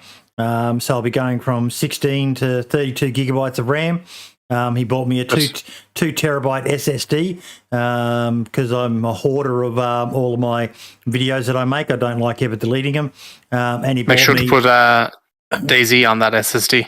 Yes. Well, DayZ's on an SSD as it is, the C drive SSD. Well, then you're good. I'll be moving a lot of stuff over to the other SSD. And also he bought me a proper webcam. So the GoPro will get retired. It's done its job. But you'll be able to see me in all my close-up 1080p goodness. So I can't thank him enough for getting me some nice Father's Day presents. And now I'm going to go and knock off. The video might be a bit later this week because normally I've been editing it on the day after the show. But yeah, today I'm going to be spending some time with the family and heading out and about. I've got about 8,000 hours in DayZ Shane Murphy in total across a few accounts. So a shed load, but not as much as some people. There are people with 5 digits, I think the Running Man would have to be close to 20,000 hours, if not more by now. I wouldn't be surprised at all. Everyone type your hours in chat, how many hours you've got up in the game. It'll be interesting to see. But Hunter, thank you so much, mate. Thank you so much for coming on. Best of luck. You are welcome. Your dog mod is amazing. Your air raid mod, I think, will probably get some attention from people as well. Just something random to be able to play or to add to servers for another environmental impact. Yeah. Thank you. Yeah, I did this air raid to make more life on map in the past, but it was not my idea. It was from my friend Wayland, which is administrator of some server, and he asked me if I can port this air raid from Arma 2, and I just tried my best. There we go. On my main account for DayZ, I've got 7,879.5 hours. A lot of hours. Bibix has like 25,000 hours. That's insane. That's insane. Does he know what the outdoor looks like? My God. 25,000 hours. It's insane. One day we'll get Bibix on the show as well, but I understand his English isn't the best, but I would love to get him on. Maybe get DOJ on to help translate for him if necessary, but he's an absolute legend of the game as well. Thank you all so much. Next week's guest is another modder. We've got Demon Forge coming on. So I'm excited for that one. Demon Forge is another legendary modder that I'm pretty sure anyone who pays even a slight bit of attention to it would be aware of. Mark's commenting in YouTube chat there, you should make a console server. Oh. It's a quick joke. It'd be good for your audience, mate. It amazes me you've got such a massive console following, yet you look down on them like they're plebs. Yeah, because it's a love-hate relationship. Bit of S&M, bit of BDSM. Yeah, they love me, I hate them. That's how it goes. Guys, thank you all so much. Once again, another cracking episode. Huge shout out to our supporters over at Patreon and our YouTube members, and just everyone who shares and supports the show. We've got a merch store. I've got some new merch on the way. I've ordered myself a mouse pad, and also we've got a DayZ Podcast Distressed Dad cap, which I'm looking forward to getting. And I'm getting a new shirt because this one is starting to, I wear this quite a lot. Yes. I shill my own gear, but yeah, only joking. I love my console fans like 50%. But yeah, all the best, everyone. And we will see you next week, same time, same channels for the DayZ Podcast, episode 76 with Demon Forge and maybe Marks. Marks, I reckon you'll be here, mate. It was a good episode. Yeah, should be. You'd look, like Lad said, mate, you look a lot more enthused. The hours you guys were putting in the Banana Brothers on YouTube was great to see. Yeah, it was good fun. Bros will always live on. All the best, everyone, and we'll see you next week. See you later. Bye-bye for now. Goodbye, Hunter. Bye-bye. Ciao for now. And we are done, folks. That is episode 75 of the podcast. Thank you all so much. Let's roll the credits so we can say thank you to everyone.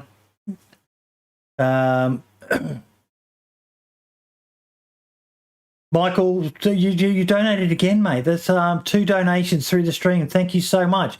Mods, DOJ, Spud, Marks, Scotty, Vlad, thank you so much. The super chats from Michael, the followers, MCR, Scotty. I could barely read it. Why is it so hard to fucking read today? Let's maybe make it bigger. There we go. So who else was there?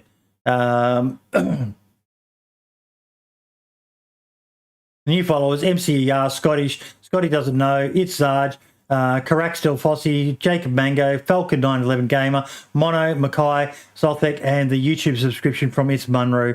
Thank you all so much. All the best, everyone, and we will see you next week. I did literally arrive at the end. Fuck my life.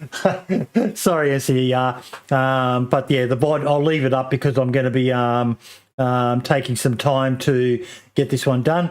Let's find someone to raid. Send the love over to. YouTube, sorry, we can't raid on YouTube. I can't even see who else is streaming. But give me 1 second. Oh, God. I'm logged out of everything. Log in.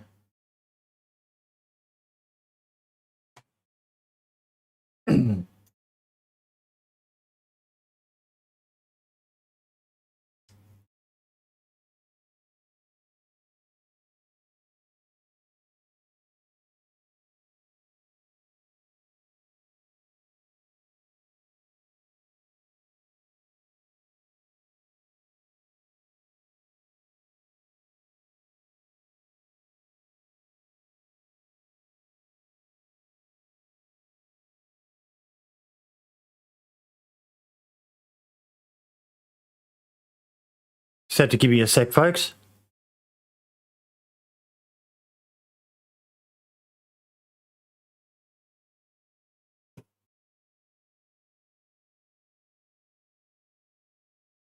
There we go. So let's find someone to raid.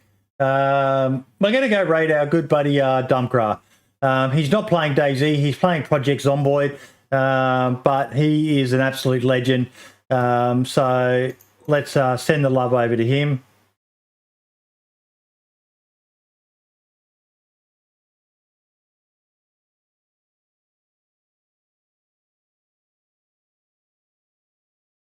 Okay.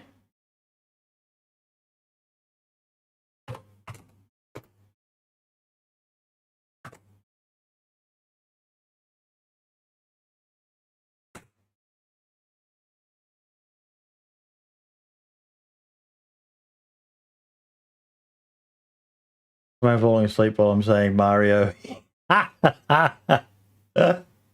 That's awesome, Jacob. That's awesome. All the best, everyone, and I will see you next week for my normal scheduled shifts during the week. But yeah, next weekend for the podcast. All the best, and ciao for now.